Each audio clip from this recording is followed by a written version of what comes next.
Good morning and welcome to Cows on the Isle of Wight for the start of what is the 196th Cows Week Regatta presented by Visit Abu Dhabi. And what a wonderful day it's looking like out on the Solent. Pretty flat water, quite a strong tide, and as you can see, a lovely view of the Royal Yacht Squadron, which is where we are on the platform. Well, it all runs because of this man here, Lawrence Mead, the regatta director. Lawrence, welcome to 196th Regatta. Thank you very much, Steve, and welcome to you and all the competitors. And actually, I'll just go straight in to say it's not really me that does anything. I spend a year worrying about it, but there's about 250 volunteers around the place who actually make it happen, so huge thanks to them as well. Well, this is the must-do moment, and the show where we're looking ahead to what's happening today. And one of those very important things is, before we actually talk about the organisation, is the weather. It all rests on your shoulders. Fiona Campbell, slightly different this year, but they all do rely on wind, and that's in your department. They do, and it's looking like a great day today, actually. We've got a very weak low-pressure system far off the northwest coast of Scotland, which won't bring us much in the way of weather, in fact, just plenty of sunshine. But what it will bring us is a steadily increasing west-going southwesterly gradient. We've already seen the wind fill in pretty well over the last couple of hours. It was pretty calm at daylight. Now we've got up to 8, touching 12 knots at times, so that's great news for racing. And we're going to see that increase continue over the next few hours at least. And again this afternoon we've got more of a gradient increase, looking at a little bit of thermal enhancement because it's so warm. And so we should see up to a good 15-16 knots by around 3 o'clock. Now you have in part of what is called the bird cage here at the squadron, but there is the hub for you, looking at all the various websites, and you check out everything to do with the weather specifically for the event, yeah? I do, yes. So we look at the models, a good couple of weeks beforehand, and then on the day itself we look at lots of observations, whether that be from the sailing clubs around the Solent or much further west. I tend to look quite a lot further upwind to see what we've got coming. And then we have our spotter boats out there, lots of volunteers with anemometers on their boats as well, and everybody reports back to the hub. And then we put that into the system and we relay it to the course setters so they can give the best course they possibly can as well. Let's go back a few weeks then. We've got to talk about it, I'm afraid, but we had 40 degrees, not down here, but we had 40 degrees for the first time in the UK. It has been quite an extraordinary weather pattern, hasn't it? All high pressure. Yes, and high pressure with air coming up from the south as well. A lot of very dry Saharan weather, and sadly it seems to be on the increase. So for the rest of the year, when I'm not weather forecasting, I have to say climate change is a big concern of mine. I work in sustainability and conservation, and it's becoming a real thing for us. We're seeing it on the ground. Yes, and it's very important to say, but we're not going to have 40 degrees, are we? Absolutely not, no. I was in Sicily, actually. It was cooler there than it was here. Anything to look out for as the week ahead then? No, a strangely quiet Cows Week, a fantastic looking week of west going southwesterly breezes. Strangely quiet is perfect. Absolutely. Almost champagne sailing every day. A little bit variability in cloud, but that's about all I can say. No rain on the horizon. You heard it from her. Well, the difficulty, not the difficulty, but the reality is that Fiona sits there at her computer trying to put in wind averages up the course through the course of the day, so the course setters can set good courses. The reality is, I come out here and the wind's coming from the left, and the boats are going to the right, and it's Cows Week. In 2 or 3 hours' time, we're making a best guess for our course setting, but the reality is, it probably will be a little bit different. But it is nice to have an easy day when we can look upwind and we can see. I mean, it's absolutely gorgeous out there now. I've got a Cape 31 going upwind in 12 knots of breeze. A bit of a left-hand shift off the green here, but when they get round the corner in Gurnard, they'll be more headed. So it should be a lovely day. We look forward to that. Fiona, thanks very much for updating us on the weather, and you'll have regular updates right throughout the day here. Yes. So well done for that. And you have got a lot on your shoulders. That's okay. I'm used to it. It's my 10th year. It is your 10th Yes. year, yes, very much so. So welcome to Cows Week 2022. Lawrence, and let's just go back a little bit. You've got a sponsor. We've got a sponsor this year, Visit Abu Dhabi. Delighted to have Visit Abu Dhabi with us, obviously. Finances post-COVID for everybody were difficult. They were particularly difficult for us. But to have Visit Abu Dhabi join us is great. And we will also be putting together a regatta with them in Abu Dhabi over the course of next winter. We were originally shooting for January 2023. 2023, next year. I think that may slip. I think it may end up being November next year, just for practical reasons. But no, we're looking forward to going out for some winter sunshine in Abu Dhabi. There will be some shipping subsidies available for boats, and we've got some ideas for charter boats that will be available in Abu Dhabi. We've got a great partner in Abu Dhabi that we're working with. So that's a really exciting extension. We'll take race teams from here. So we will have a traditional Cows Week in Abu Dhabi with our own race teams, our own race management, the Cows Week app. I may even have to take a meteorologist, whatever that word is, to tell us about the weather. So Fiona wants a bit of winter sunshine. So that's a really exciting evolution for Cows Week. But we'll never get away from this being the home of the regatta. I mean, just look out there now. You can probably see it in the back of the screen. It's absolutely fantastic. It certainly is. And that deal's been quite a while in coming together, hasn't it? Yes, we started pre-COVID. We sent our first proposal in November of 2019, unbelievably. And we were due to go out there. We had flights booked for 22nd of January, I think it was, 2020. And we were literally told 12 hours before we were due to fly, please don't come, COVID's a problem, blah, blah, blah. So it's been a long time coming. But our partners in Abu Dhabi have been very patient as well. We all knew that eventually we'd get through it. We just had to stay patient and wait for the right moment. And it won't. We're not expecting it to be 500 boats, but a couple of hundred boats having a great summer, winter sunshine break, I think will be great. Where do we sign up? Okay, Lawrence, we're going to keep you here for a little while because we want to talk about that rather golden trophy behind there, the Queen's Trophy, in a moment.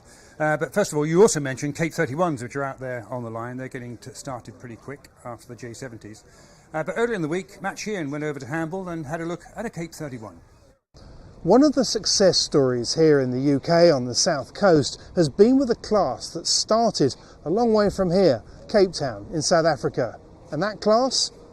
The Cape 31s. We saw a fleet of 7 of them at Cows Week last year and they had some great racing. This year the fleet is considerably bigger. So I've come along to find out what makes this class tick and why it's been so appealing. So who better a person to talk us through the Cape 31 than the class captain, Dave Sweet. Dave, good to see you. Thanks for bringing us down here to have a look at the boat. I think the first thing I want to ask you is, what's behind the success of the Cape 31? Lots of people have had a go at making a 30-foot boat work, and they haven't really succeeded, but this one has just taken off. The brief was no holds barred boat that sends it, basically, and we took the boat from Cape Town, brought it up here, went sailing, and we started winning on IRC in the UK. So it kind of went from there. You know, once the boat started winning on IRC, heads started turning. You know, timing was right for a 31-foot boat, really, to take off up here, and you know, it's been going really well on the Solent. It's exceeded all expectations for us. I think we've sold 35 boats now. We've got 19 at Cows Week. Yeah. And it's a high-performance boat, but from what I'm hearing, it's actually quite a relatively straightforward boat to handle. We'll get into the detail in a minute, but it's a relatively easy boat to handle. Yeah, I mean, we've had people come over from J109s and King 40 type heavier boats that have always traditionally done well out here on the Solent. And yeah, I mean, they're finding it's a whole lot less load on these boats, and they're actually quite grippy downwind, and you know, you don't have to be a super strong, you know, prop forward to get one of these around the track. So yeah, the loads are a lot less. They're more forgiving than what people think, and yeah, a heap of fun to sail. So the first thing that strikes me about the boat is, I know she's sitting at rest, but quite a simple, quite a straightforward boat. It's not cluttered with control lines all over the place, is it? Yeah, it's decluttered. A lot of that comes down to the fact we've got sheet reelers down below that just sort of transform the boat. That was the first thing we did. Sheet reelers, what, taking up the slack of the Yeah, tail? so you don't have a rope bag and you're not coiling spinnaker sheets or halyards. You just pull a string and the sheets get sucked away, and you know, that's sort of from the TP52 world, and that's trickled down into this boat. There's a simple drop line system on here. One person on the end of a string line, pretty simple. It comes out here at the back of the boat. You pull the string line and the chute comes down. Pretty similar fashion to a 52 or a 72. We're dropping these sails 2 boat lengths out from the bottom mark, you know, and you don't even think about a drop anymore. You don't even talk about it. You just come into the bottom mark doing 20 knots and you pull a rope and let a halyard down and she comes down. How many crew do you sail with? Yeah, so there's a 595 kilo weight limit. We tend to end up sailing with 7 people. You know, if you've got anyone my size on board, you're kind of stuck with 7 people. Smaller crews get to 8. I mean, of course, moving forward, we can't help but talk about the Mark Mills, you know, patent ramp decks, which we see on all the cup boats now. So, you know, this is a nice, clean deck. I think that the biggest advantage of this was actually aero, and that's why we're seeing it on all the cup boats now. But it's a nice Mark Mills feature, and he'd argue he was the first to do it. I think the biggest surprise to most people is how well it goes upwind, and then obviously downwind speaks for itself. You know, it's a bow up, sendy boat, and you don't see too many people wiping out really, which is incredible considering how big the prod is. Down below, it is small, as you'd expect, but again, it's pretty simple, isn't it? It's pretty straightforward. I was expecting to find a much more cluttered boat down below. Yeah. No, nice and clean. I guess the main clutter really is the reelers. It's got a pretty decent engine. I mean, you've got to motor back, and in South Africa, they have to motor back into 35 knots at the end of the day. So, a really nice engine there. Just looking forward, pretty simple bow trampoline, which you put the spinnaker on top of, and there's actually the ability to put a toilet down here for you know, those who need to use a toilet down below. So yeah, enough room to shelter really, and you know, get out of the wind. But I wouldn't be rushing into my first offshore on this boat, but I'm sure it's going to happen sooner rather than later. Someone's going to take one of these offshore. Matt Sheehan over there in Hamble with David Sweet of the Cape 31. We're seeing their start fairly soon. But first of all, this lovely golden object here, Lawrence Mead, is the Queen's Trophy. It is, yeah. It is the Queen's Trophy. It's from the Royal Southampton Yacht Club, who are the trophy presenting club of the day.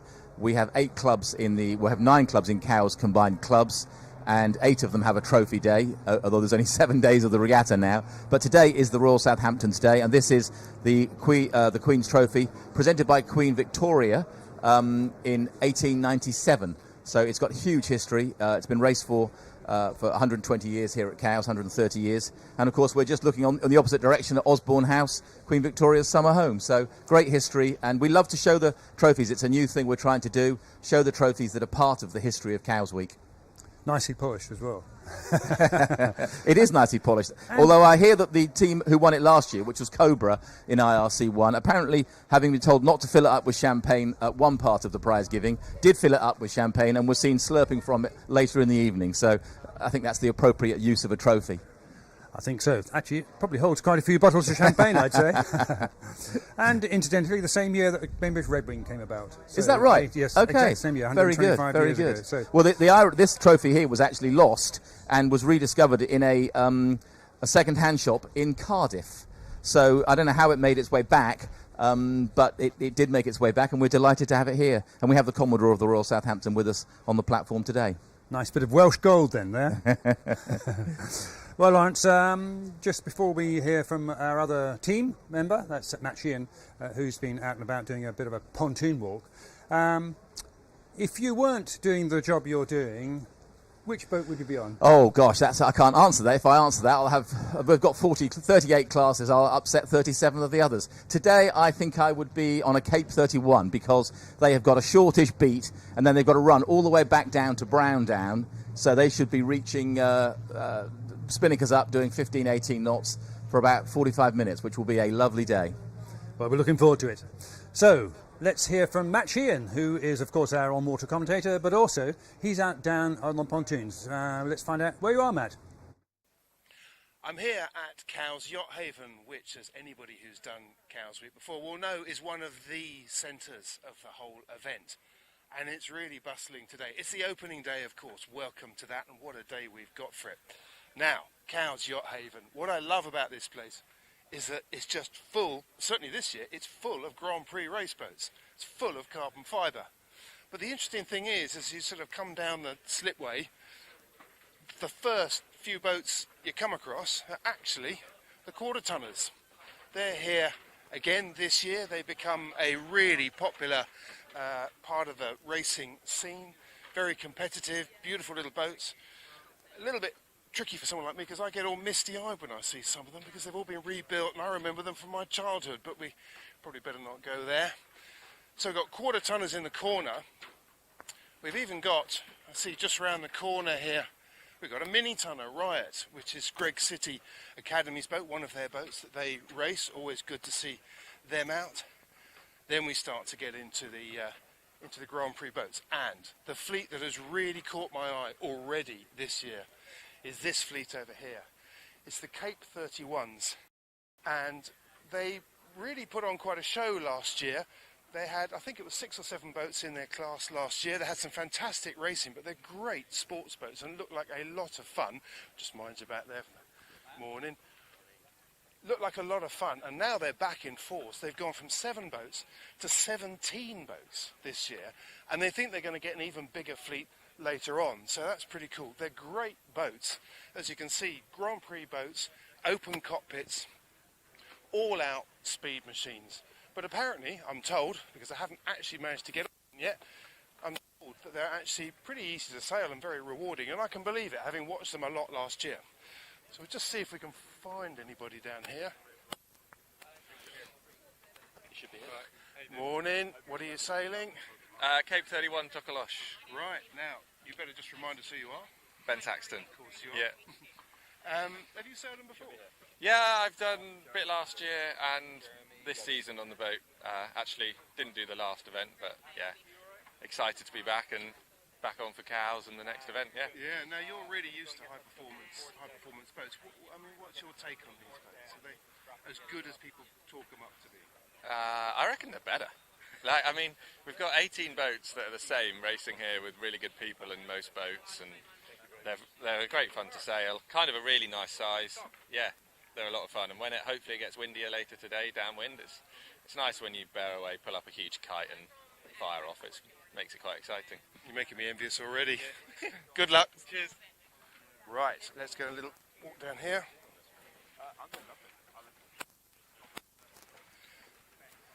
So it's going to be very interesting to see what happens with the 31 fleet. I think they're going to be one of the real talking points of Cows Week this year.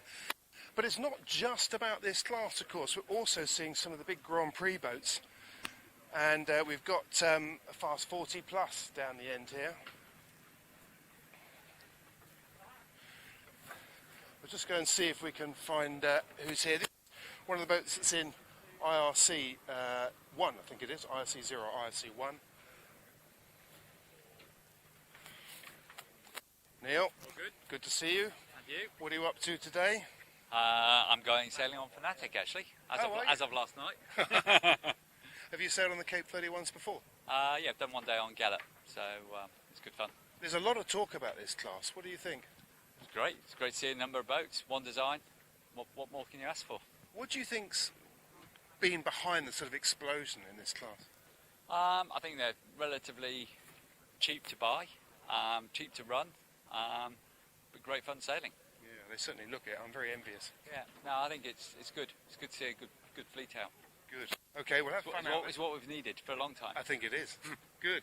Have fun out there. We'll speak to you later. See you later. Cheers.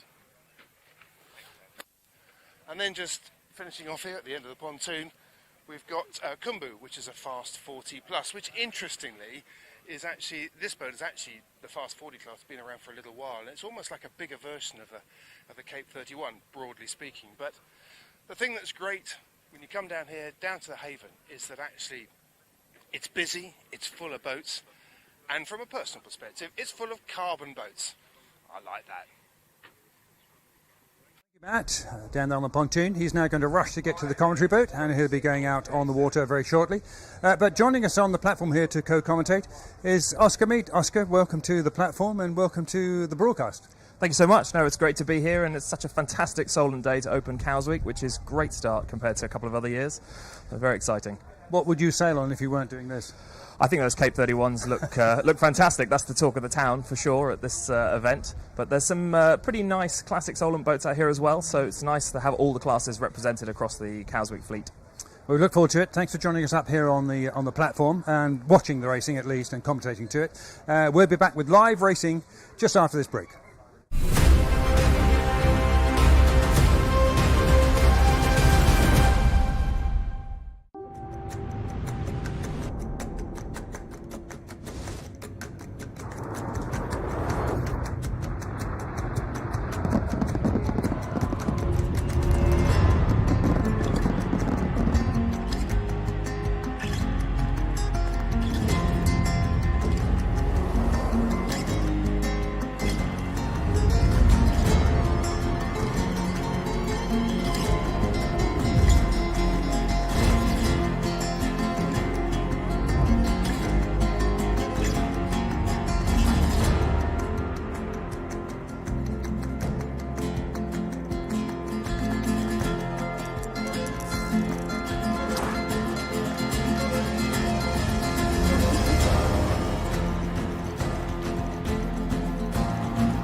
Three, two, one.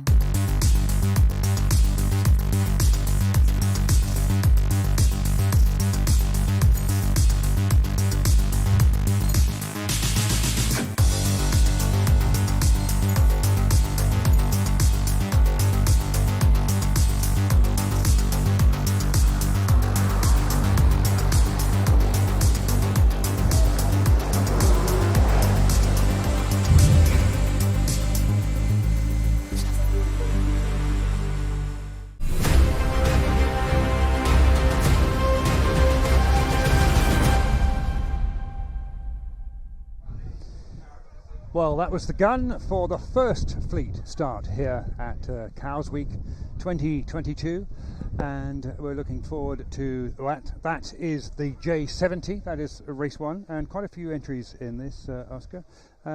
Little boat, of course, and very popular. They very luckily, through Lawrence's intervention, really, has created 3 races for them. So they start a race here at the squadron.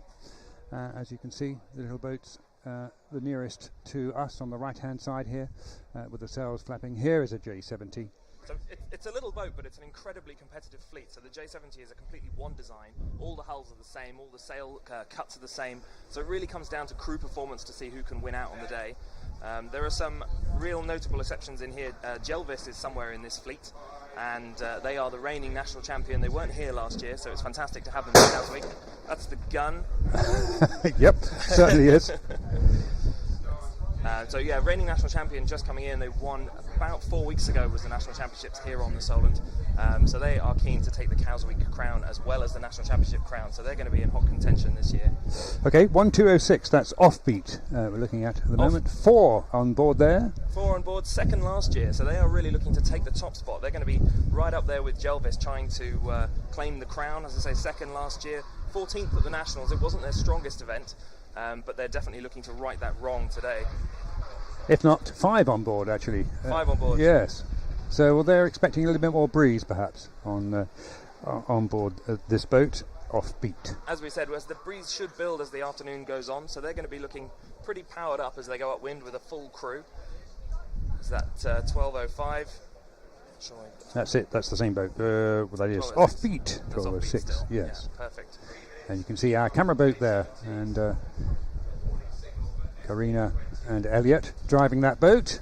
Do keep out of the way if you're watching them. They'll be filming all day. Yes, so the race course for this first start goes down to Royal Cork, just off of Gurnard, really, and then they head to Tack Jive Set, which is over on the mainland shore, and then they head to the east.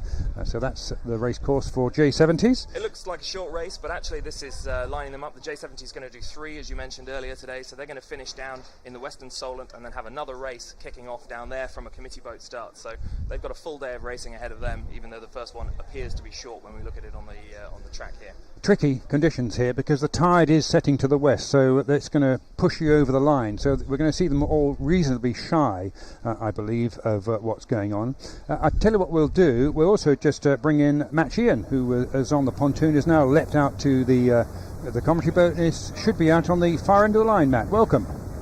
Hello, yes, indeed, I am out, as you say, out on the far end of the line, out at the pin end, where, interestingly, just hearing you, Steve, say about the tide going to the west where you are, it's going to the east quite strongly at this end, hence the fleet has all chosen to start down your end. That would explain it, and yes, it is really quite strong here going to the west. They're all being held back over the line, so I suspect we're going to see quite a few boats running shy or trying to bear away to keep on the right side of the start line. And it's now a minute and a half to go to the start of the first race here at Cowsweek 2022, presented by Visit Abu Dhabi. Indeed, and on the screen here we've got 264, which is Jellyfish. They were third last year, so again they're really looking to come back and make amends for not their best regatta. Actually, they were pretty close to taking second spot last year and only really lost it in the second half of the week, so definitely looking for some consistency from those guys. That's a 1 minute to go. 1 minute to go, yes, down comes the flag. They're fairly relaxed there, the jib is rolled away. Looking very relaxed. If we can hopefully see a line cam, the middle of the fleet is starting to really bunch up as the competition builds in the middle here. Yep. This is going to be one of those classes that lines up with about 30 seconds to go, and you're going to see all of them trying to get in close to the shore to go with the tide, and they're going to be beating up. A classic Solent beat up the green, looking to capitalise as they go up, and it's a really difficult beat to get right this, because once you get to the corner of Egypt everything frees up a bit, but as you come in, lots of tide, lots of rocks. He who dares wins often in Cowsweek going up the green. 20 seconds to go here, 20 seconds to go. Yeah, a couple of boats very early on the line, 1572, that's Brutus. Very early. Holding back. That's it, and we can see them all diving down here, desperately trying to stay the right side of the line before the start gun goes. Still only got 6 seconds to go, 5. It looks like 1169 is going to be pushed over. Oh, very well over, yeah. Jeepster is over. Individual recall. That'll be 1179, sorry, so they're definitely going to have to go back. Jeepster, yes, they're going back now. 1227, absolutely rocking it off the start line here, and they're going to be first into the beach. You'll start to hear them all screaming as they look for water. They're going to need room to tack out. The whole fleet is going to have to be bumped off. This is one of the really challenging parts of Cows Week, is trying to tailor it. You've got to get the right spot on the start line and create enough space for you to be able to tack and get out. Boats just starting to tack at the lead of the fleet there. Yeah, 264 Jellyfish is going back across the line. They decided that they were early. You can see on our picture here a couple of boats returning back through the fleet there. It's going to be really hard to get back through the fleet, get back to the start line. It certainly is, because of that. But there we go, and yep, Jellyfish is going back, but a lot of port and starboard going on here. Big duck for 1573. They've got to keep clear. Yeah. Port tack is not ideally featured there, so that 747 just coming all the way into the beach. Everyone desperately trying to reduce the tide on their beat as they go up to the start. Up to the first mark. That was, and they're going to have to fight for this the whole way to that first. They are, mark. And there's a port and starboard here. Oh, just missed that one. Right, 290 is Jengas here, just going into attack onto the favoured starboard side, where they have rights coming up towards the green. And look at them all rolling it back into the beach. They all come out into the Solent as little distance as they can, and as soon as they get the opportunity, bam, straight back into the beach, get out of that tide, stay on the shore. The tide is really chopping up the conditions here off of the green as well. So a nice breeze for them. 264 has now crossed the line properly. Jellyfish. Oh, excellent. So they're off and running, but they've got a lot of ground to make up here. They're going to be second to last boat on the water at the moment. It's not the start to the regatta they were hoping for sure. So a long way to go. Look at that fleet. A lot of port and starboarding going on there. I think there might be a bit of a protest for that boat who was on port but had to duck a starboard tacker. You can see actually in this picture the boat's up on the top left corner of the screen getting a bit of a lift. As they get to the corner, the Cow's green sort of bears away a little bit towards the left, and so you can see the boats getting lifted round the headland as they stay closer to the shore. So more boats again trying to stay close to that shore side edge, try and get the best of the tide, best of the left lift as they come around the corner. Yeah, that's Jeepster just going through on starboard tack. You can see that the tide is a little different out there, farther out on the water. Matt, let's bring you in. Yeah, that was a good start down here. Very tight start, only one or two over the line. We expected a few more than that. But what have you got out there now? Well, it's interesting that, I mean, the whole game, as you guys have been describing, has been playing as they go down the green, and quite rightly so, because that's where the tide is going to the west. If you come too far out to the north, you get into tide that's going against you. However, I think what we did see there was that sometimes the scrap to get the perfect line down the shore by the green isn't always the way you want to go, because you end up in so much traffic that you can't break free. And interestingly, one of the boats that did really well out of that start over the last few minutes, 740, I'm just alongside now, is probably the furthest to the north of the fleet, but they've been able to sail down this leg without being troubled by other boats and in clear breeze, and it's definitely working for them.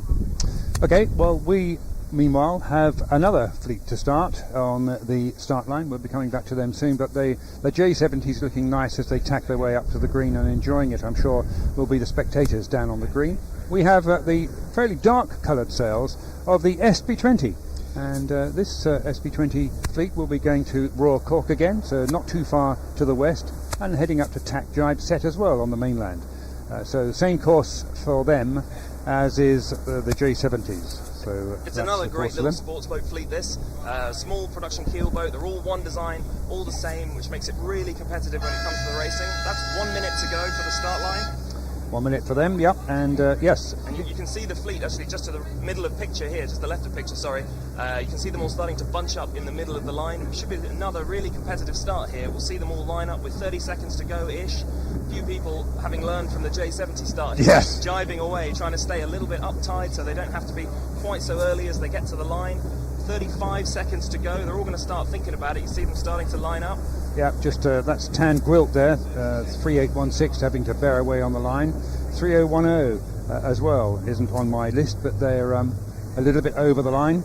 They're all staying well shy of it at the moment, so let's hope that they don't cross the line. We've got 20 seconds to go. Still holding back at the SB20 fleet. It's a bit more of a cautious start from these guys this time. Definitely. They're sort of taking it careful, having watched the J70s hammering it out on the shore, but again you can see them here starting to line up. Yes. They're all pushing in towards the inboard end. They all want the shore as they go up the fleet. That's the gun. Individual recall, that'll be 3821 probably. They look like they were over just at the start there. Yes, and Amica 3758 was being pushed over as well. So 2 boats going back. So 3584 absolutely rocking it out of the start line here, and they're going to be launched straight up into the beach. They've got a nice big gap to windward of them. Trouble and Stripe we're here, 3276 from Bradley College. 3276 actually in a nice position here because they've got a gap to windward of them, so when they get into the beach they're going to have a room, a slot to tack into, so they don't have to fight with someone to get back off the beach. They can really choose their moment.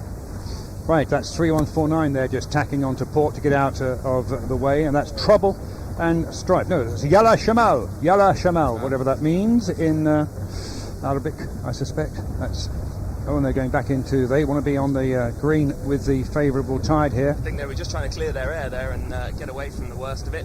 It seems like they got a little bit trapped in the dirty air just to the weather side of that little fleet. You can see a little bit more of a split here than the J70s. It's a slightly smaller fleet than the J70 fleet, the SB20, but really nice and competitive. They're choosing to stand a little bit more offshore. Looking at the course here, they're not going to hit the beach quite as hard. No. Oh, a big bear away there for that starboard tacker, pushing them both out. And that was an interesting move. Nice to see on the drone. And the starboard tacker nicely tacks onto port to get out of the way at the top of the screen, yes. That's going to be a nice little cross there as well in the middle of the screen for... 3271, I think. 3271. Yep. 3276, that's Trouble and Strife. Trouble and Strife in the middle, doing a lovely job. 3149, Yalla Shamal there, pushing about 3010, that is Pepperami. That's Pepperami with the white sails. Pepperami sailed by, amusingly, the Grumpy Men from looking at their entry list this morning. Oh, there's a few of those around, I tell you. The Grumpy Men sailing Pepperami there, but actually having a really good beat, Pepperami. They're doing really well as they go up this first leg. Again, short race for the SB20s. They're going to go down and finish in the Western Solent and have another race this afternoon, so... They've got a lot of races to get through, and they need to keep consistent throughout the regatta. Otherwise, they are in danger of having a problem later in the week if you carry bad results through to the end of the week. Nice to see the lovely drone shots. Thank you, Richard, up there. Well, he's flying actually off of from the mainland, but there he is. Great shots of the SB20s. And Matt, just bringing you in before the next start, which is IRC 0, and we've got a bit of a break here, so IRC 0 racing for that lovely trophy. The SB20s aren't so favoured, but there's quite a few here, but you can actually pick up the SB20 up really cheaply, can't you? You certainly can. I mean, this is a class that's been incredibly popular. It's been around for a long time, and it's still, I mean, there are hundreds and hundreds of boats built around the world, and they're very, very successful class indeed. And in fact, debuted at Cowes Week many years ago here.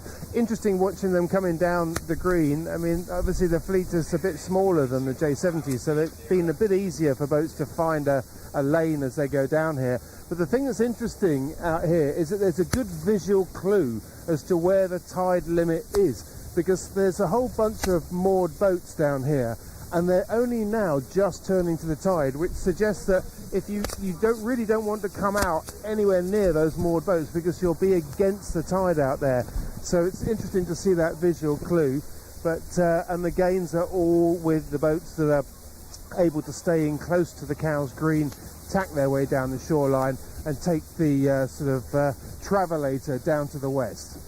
Well, a lovely shot here from the drone. We've seen both fleets, the J70s at the top of your screen, and then we've got the SB20s here. And we saw a lovely example of sitting in a really wrong position there. Did you see that? Both on starboard, but the boat behind was being squeezed out by the boat upwind, just pinching up into the wind, forcing the other boat to tack away. You can actually see it's here in just to the left of the screen, two boats going upwind. The boat behind is going to be in the dirty air of the boat in front of it, which is going to make it really hard. In fact, you can see the difference in angle as the boat in front gets a puff and the boat behind can't stay with them, tacking off now because of that starboard tacker coming across. So it's going to force them all back into the beach. They've got a little bit of an advantage, the SB20s. They've got the J70s just in front of them. We can just see top left of screen there. As they sail up, they can look at who's winning out of the J70 fleet and try and pick a similar course, choose a similar option. That's Mutt's Nuts, which we're looking at the moment, 3095. Mutt's Nuts. They're having a good first beat here. You can see them all standing off a little bit more. There's a couple of guys just behind Mutt's Nuts. They're heading back into the shore, so it'll be interesting as they get to the corner if the boats further inshore are going to make the gains.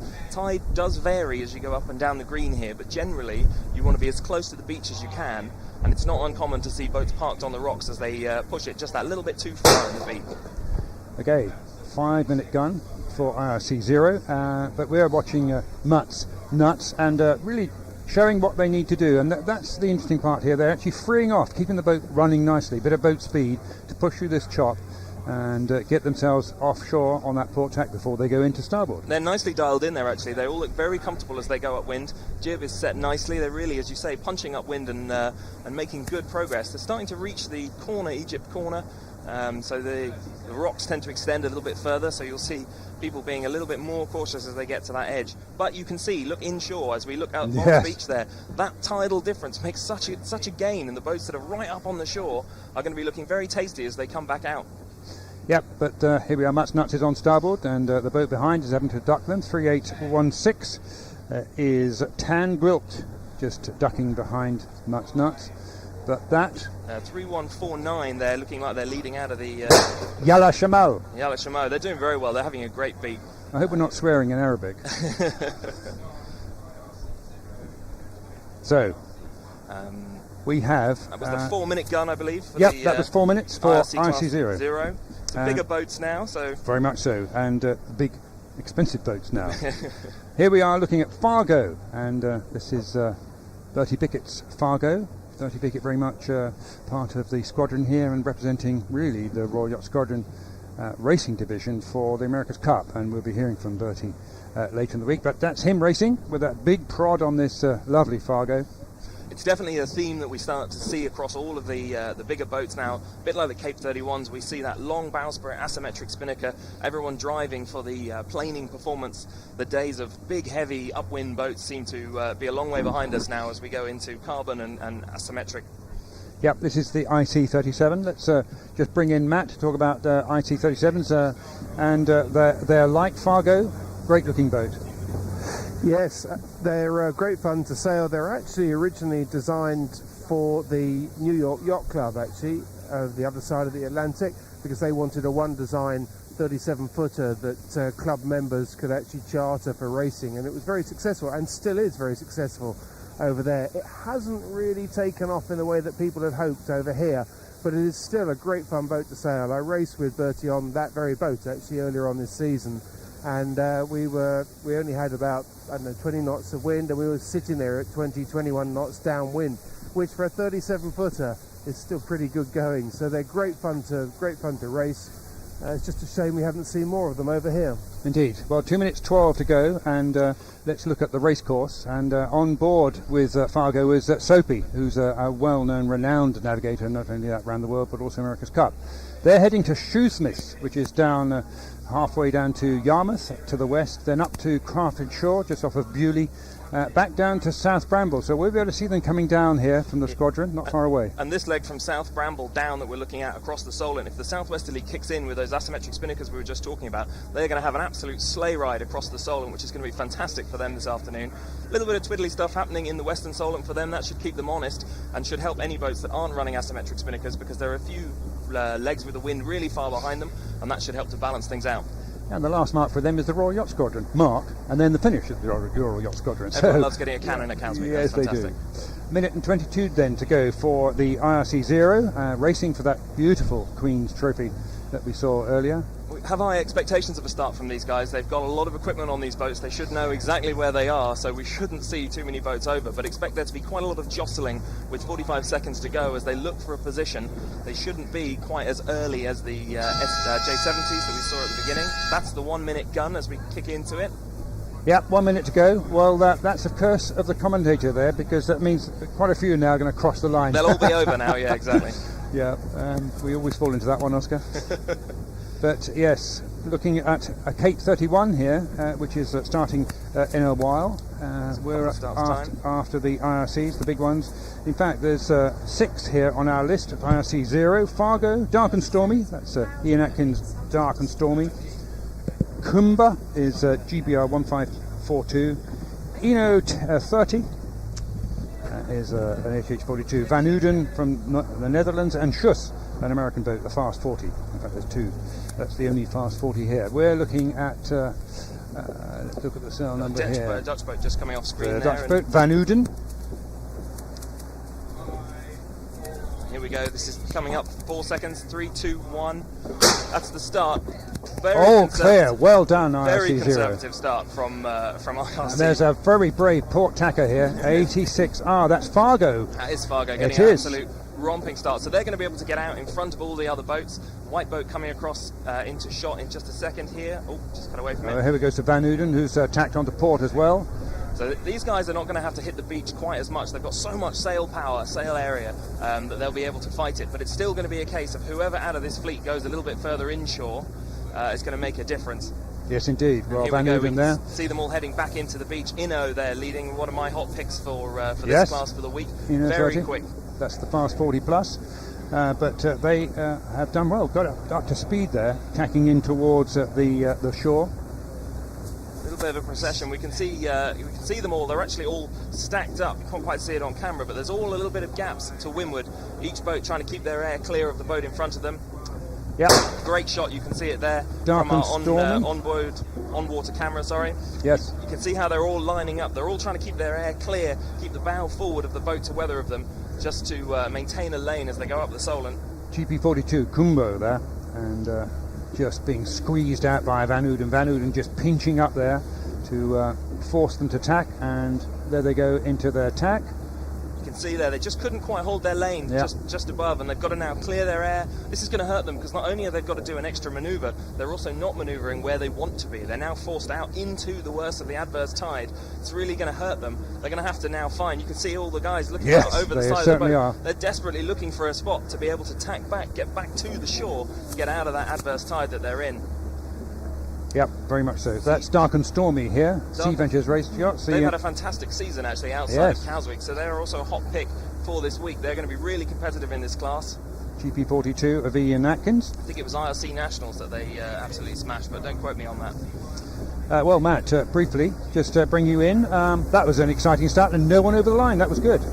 Yeah, well, it's interesting to see that the bigger boats decided not to fight it down the end where you are, close to the squadron, and came in on a bit of a line into the mark. Interestingly, Kumbu, the black fast 40 plus that started at the pin end, really gave away a lot of distance and have found themselves trapped out to the right hand side of the fleet. But the only thing that is in their favour at the moment, if you look at it when you see the anchored boats as they go down the western Solent, that tide is starting to turn now, so you can now be further offshore than the earlier starts. Thanks, Matt. Yeah, that'll get easier as the start sequence goes on, and we'll start to see boats drifting further out to sea, as you say. As the tide starts to turn, the gains on the beach will get less and less. Yep. Okay. So we're looking now to IRC1 with 2 minutes to go for their start, and a lovely view though from the drone of the IRC0. This is a classic Solent shot. Look at how many yachts are in the background. Yeah. Everyone lining up, getting ready for their starts. Well, the start of the day has to go to Bertie Bickett at the moment. That was a very brave port tack start. Very good. A minute and a half to go. Hopefully we'll see the line shortly and we can start looking at IRC1 lining up. You can see them all in the middle of the fleet here. Perfect. With starting to find the line. You'll see them sailing up and down. You can see the boat in the middle of shot here going away from us. They're going to be trying to get a transit, find out exactly where the line is, so they know when they get to it, they absolutely nail it. Here's the course then, and they're also heading to Shoesmith down off of just short of Yarmouth, and into craftinshore.com up for Bewley, off to South Bramble. Pretty much similar to what IRC0 are doing. It's a similar course to IRC0, but what's interesting about the IRC1 class is you've got less of the asymmetric spinnakers with spinnaker poles, so you'll see more conventional sails as they do this course. So for them, the South Bramble leg across the top of the Solent there isn't going to be quite such a sleigh ride, but it should keep them all really close together by the time they get to the bottom mark. Very much so. That's the 1 minute warning for them. 1010 is Inska, the X40 here. Inska, which is actually a local cows boat, does the Tuesday night race a lot. They didn't have a fantastic race last year, but they've been doing a lot of work and they're out every Tuesday, so we should expect to see them be pretty competitive as this start line goes, and they're being quite punchy here as they set themselves up in the middle of the line. This is Lavraponce calling the here, 42N. 42N Lavraponce. They're also a hot pick for this start, and they are over at the moment. I think they've got to be right on it if they're not. Look at them trying to dive down. They're going to get behind the line. Zinska here can really put pressure on them if they bear away. They let them get away with it. That's nice of them. And Moana, the Belgian boat, also having to duck away, counting down to the start. 5. Zinser's going to be right on this if they're going to make it at all. No, they're over, I'm sure. Individual recall on 390X, that's Xanadu. Looks like they were over. Very punchy from the ILC1 start here. And again, we can see them beating into this shore. GBR 42. That's Larapons, yes. Larapons, they managed to get back in time, so they realised they were going to be over early, did a big duck behind the start line, and then have set themselves up quite nicely as they go up this beat. Yep, although they're on starboard heading into the shore, they'll be calling water. In fact, they are now calling water, having to tack. A very slow tack it is too. We can see how the bigger boats, the X46 that we're looking at here, is just stayed off a little bit, because the bigger the boat goes, the fewer manoeuvres you really want to do, and as the boat gets bigger and heavier, you don't have the option to keep doing these short tacks up the beat. It actually costs you more, and you're better off to just get up to speed, get out to sea. Ghent here getting set up. They've just finished their manoeuvre. You can see still looking for power in these conditions. They're very much deep jib if you look up it, and there's the fleet as they go. They're all pushing a little bit further offshore. And the challenge they're going to have, just coming into left of shot yes, here, is the anchored boats halfway up the beat here. You're going to have to manoeuvre around them, and you're going to have to try and ideally push your competition to get really close, force your competition to tack. And you can see actually the X41 in the middle of shot here, dumping some dirty air onto the boat behind it, and they're hoping they weren't quite going to make it, but they will just lay it just across those bows. That's the Irish boat there, 02. 02. Going nicely. Here's Skirmisher just ducking behind the parked boats on the mooring there. So it's a 2005, it's Kerr design, Kerr 36. Yep. Really beautifully put together boat, this one. It's been around a couple of years. They weren't here last year, but they should be a pretty difficult force to contend with as they go up this beat. You can see them just tacking in, still looking for that tide. Still a tidal gain to be had for boats further inshore. But again, as we just talked about, you know, the size of boats, there's quite a range of sizes here across a range of designs. So they're going to be looking few boats to minimise their manoeuvres, minimise their tacks as they go up this beat. Well, that's nice to see. Elixir. Variety of boats here, of course, in this fleet. This is slightly more of a cruising boat that can race. Beautiful teak decks though, and actually lovely. That jib setup is lovely. They're definitely going for height there. They're fully sheeted on and beating up wind in these freshening Solent conditions. A bit more breeze. We can just see top of shot here coming down. Oh, it's big duck.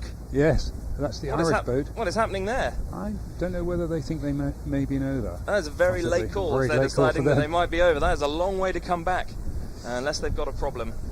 Okay, into the Cape 31s. Very much so. Yes, our featured class of the day. A bit of a new thing for us here. We're going to feature a couple of classes every day.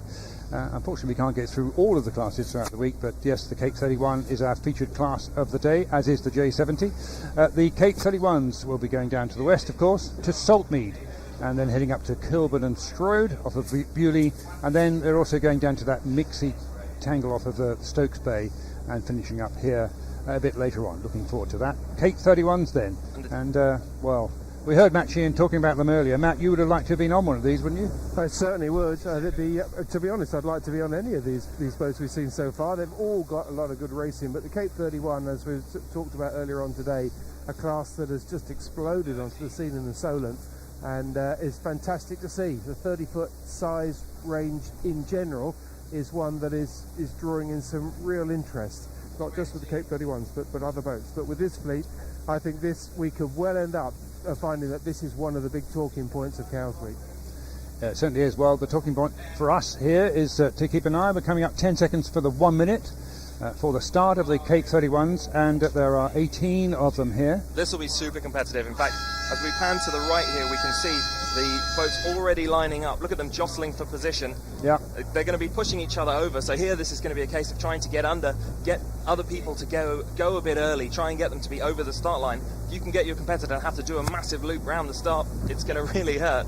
Yeah, that's, where are we? 3113 in the middle 113, that's Arabella. Arabella. So, pushing up. They're all going to be early on this line. It's 35 seconds to go, so plenty of time. They're all sitting there. Look at them all trying to burn speed by letting the jibs flap, all the sails flogging, trying to take the power out of it. They're all going to be early. Who's that? Kickabatic, who's just gone to the left of screen here, is just over the start line. In fact, look at the boat starting to bear away, desperately trying to get back behind the line. Several of these are going to be over. This is going to be pretty messy. There's in fact, you Tokolosh. can see Tokolosha, Yeah, that's gone by. they're all coming back. Look at the boats bear away. Everybody's going to be early here. In fact, a good player out of here might be 3112 in the middle of the screen. That's Arabella. That's Arabella going back early. General recall. No, not a general recall, just a single. Yeah, individual recall. A lot of boats over the line though. That's going to be tricky for the race officers. Well, if you're just to butt in there, I was actually sitting right on the line at the outboard end of it, and from my eye, and obviously that's not an official eye, I could only see 3 boats that were behind the line at the start. Yeah.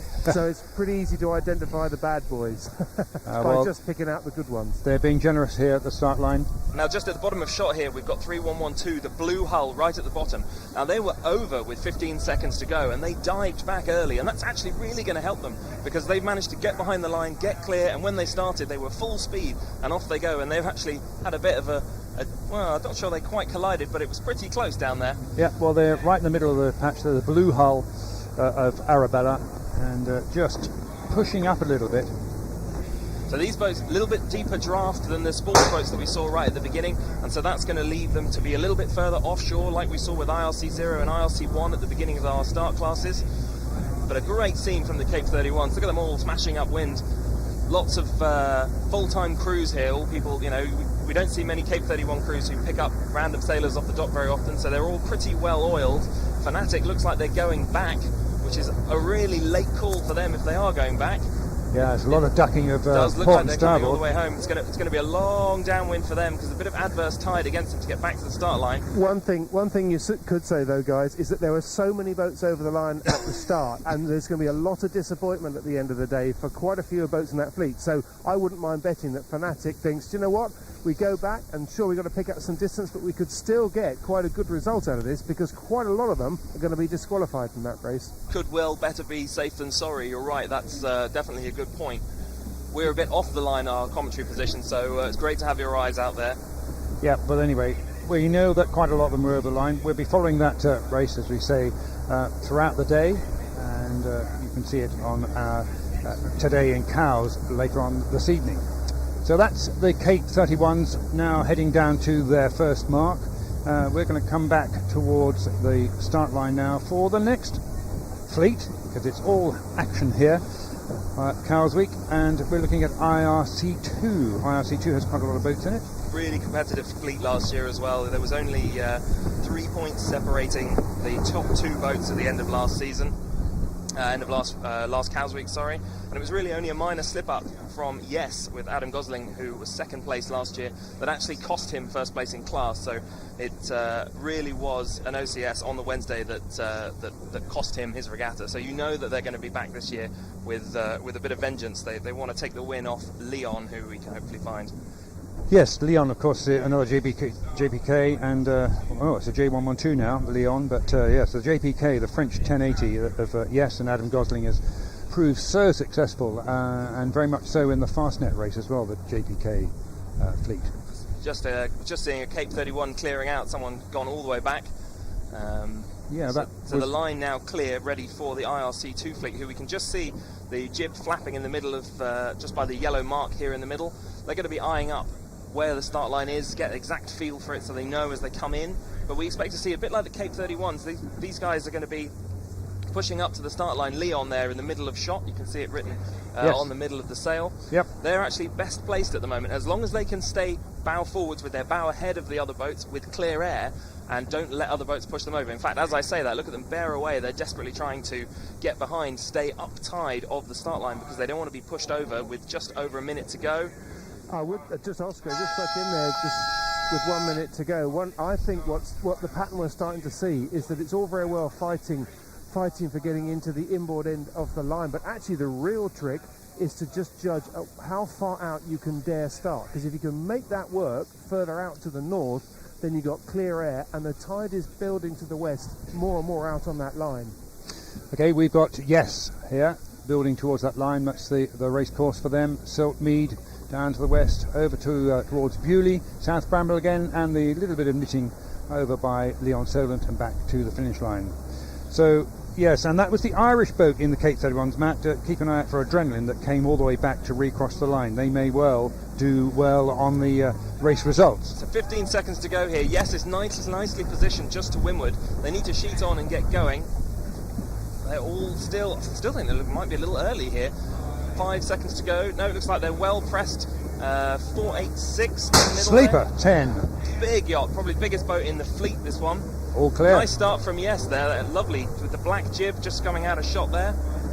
Leon starting in the middle, we can just see. Yep. They're nicely to windward here, so they've got a nice lane to sit into, and as Matt was quite rightly pointing out there, finding that line, we've noticed all the bigger boats starting just that bit further offshore. They don't need to hit the beach quite as hard as they go upwind. That's quite a different size parity between Isn't the it just? two boats. Just going into attack now, and then right in front of Leon. Leon's going to have to attack as well, even despite the fact they're on starboard. Yeah, so this will be a call for water as they come in towards the beach. They're looking for depth, otherwise they're going to run straight up the beach, which is going to force them to bump across. And you can see all of them now pushing out into the tide. Crews hiking hard on Yes, they're really going for it. Yep. Is that attacking there? Emily of Cowes, that's the Swedish boat, land 450. It's a lovely shot of Sleeper there just as they come out behind that yacht. Yeah, Royal Ocean Racing Club's Sleeper, all the crew nicely out on the windward side. And Sleeper's going to do really well in this first beat. You know, a long upwind for that classic hull shape. It's really going to suit them, but they're going to struggle as they go round some of the other legs of the course. That long leg we looked at earlier across the top of the Solent. Big duck coming down here. That's Emily of Cowes having Emily to of duck. Cowes. Yeah, having to duck really hard. That's a full main sheet off. Look at this, a handbrake turn as they push the helm over, desperately trying to get back on the wind. And see, now they're in trouble because they're going to be in the dirty air of the yacht in front of them. 4-0, can't quite make it out. But they're going to have to now sit in that dirty air or consider doing another manoeuvre to tack back into the shore to clear their air. That's really going to cost them having to do that handbrake turn. This is Musketeer, the first at 40.7. And a nice setup from them. Looks like they're pretty comfortable going upwind. Helmsman looking, you can see the tactician on the back of the boat there. He's looking over his shoulder, he's looking for a gap, he's looking to see when they can go in with the boat's bow that's just coming into the left of shot there. They're going to push them over. Are they going to complete their tack? They've all gone together. So again, they're all pushing back into the beach looking for the little bit of tidal edge.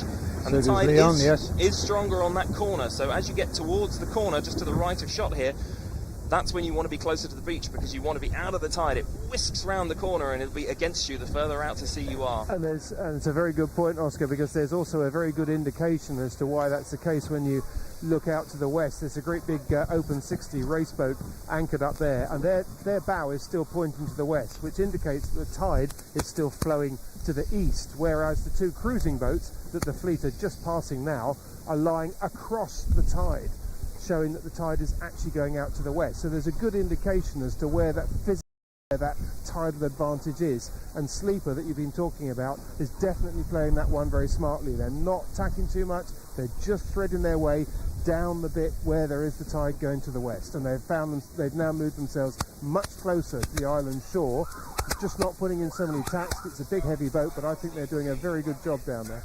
Yes, hard start for the crews, tacking shortly up the green here, certainly full on for them. There'll be a few shortness of breath on board some of these boats, but that's what it's all about here at Cowes Week. Having said that, Sleeper's just been put about by a starboard tack. It's just what they didn't want to see. And the lane here in the lane 2, I believe, lane again, sorry, just in the middle of shot. So we're now here back on the start line with IRC3 with a minute and a half to go before their start. Again, it was a really tight race last year. Arcus are back this year, and we'll find them shortly.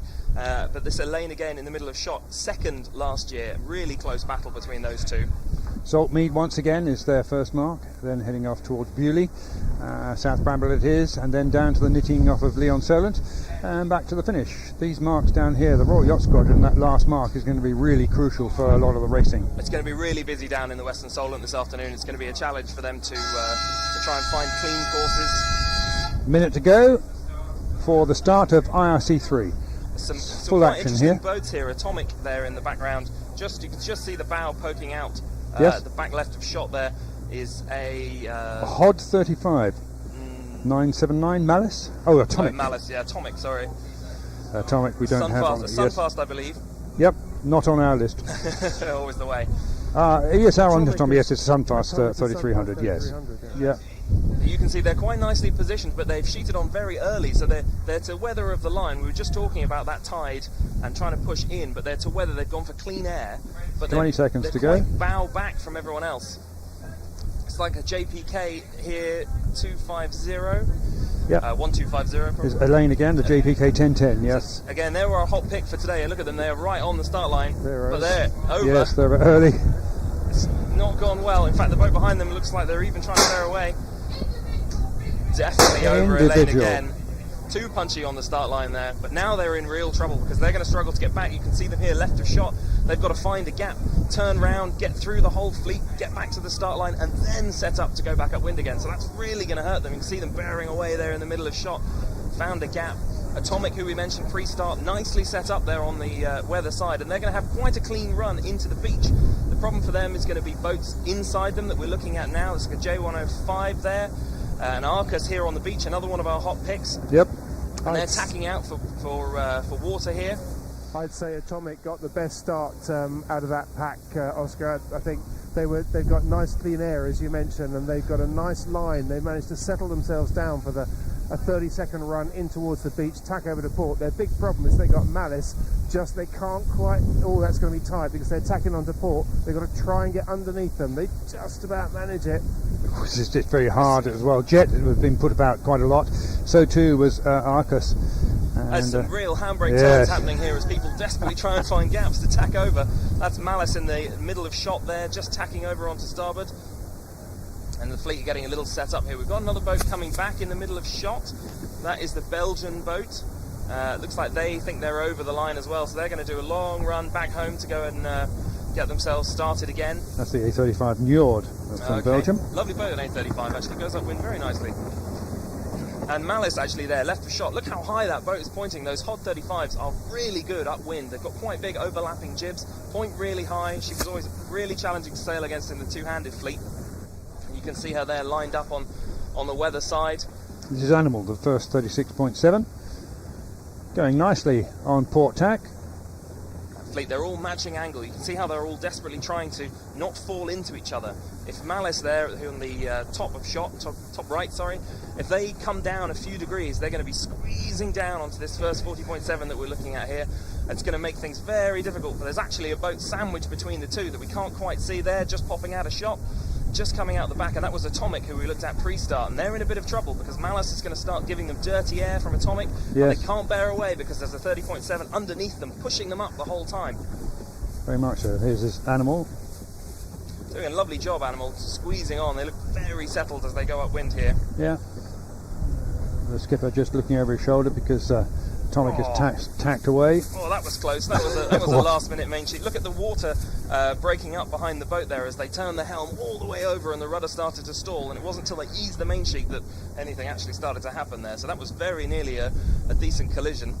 Certainly is. Quite shifty down there on the shore side. That will have hurt them as well because they've had to now ease all the gear to get the manoeuvrability to turn the helm. So now they've got to sheet everything back on again. They've got to get the boat back up to speed. Back with our first 36.7, who everyone's heading back into the beach. As we were discussing before, you know, they're getting to that corner, Egypt Point, desperately trying to be on the beach to get out of the tide. Yeah, it's lovely images though for day one of Cows Week 2022. Presented by Visit Abu Dhabi, and we're back up in the sky from our drone shot. You can see how the boats split and they tack in unison there, calling for water. It's a sparkling day on the Solent today. It's absolutely glorious up here. And we were talking about moored boats before, and just out of the top right corner of shot to the right of our wind logo, you can see there's Medallia, one of the round the world boats moored. So there again, they're going to have to try and push their competitors. In fact, they're all now deciding to go back in. You can see Egypt Point, top left of screen there, that white beacon on the corner. Yep. So that's the marker, that's the choke point for the tide. Just coming up to another gun here. 1 minute to the warning signal for the next start. We've got Malice on the unfavoured port tack, and the skipper having a good look at who's coming in to them on starboard tack with rights. There's a lot of people on that boat. Yes, there is. Oh, big. Yes. Interesting tacking manoeuvre happening down here at the bottom right of screen. You can see they've tacked underneath, which is really not a good place to tack. So now, it's hot raz. In fact, it looks like they're struggling to sheet on a little bit. But now they're going to be in the dirty air of Malice, who very kindly for them tacks away. Malice heading back inshore to get out of the worst of the tide. Hot rats here. Hot Rats getting back up to speed. Not a good tack from them, and they roll back into another one. The more manoeuvres you do short notice like this, it's going to start costing them. You've got to accelerate the boat out of every manoeuvre. It costs you precious time as you go upwind.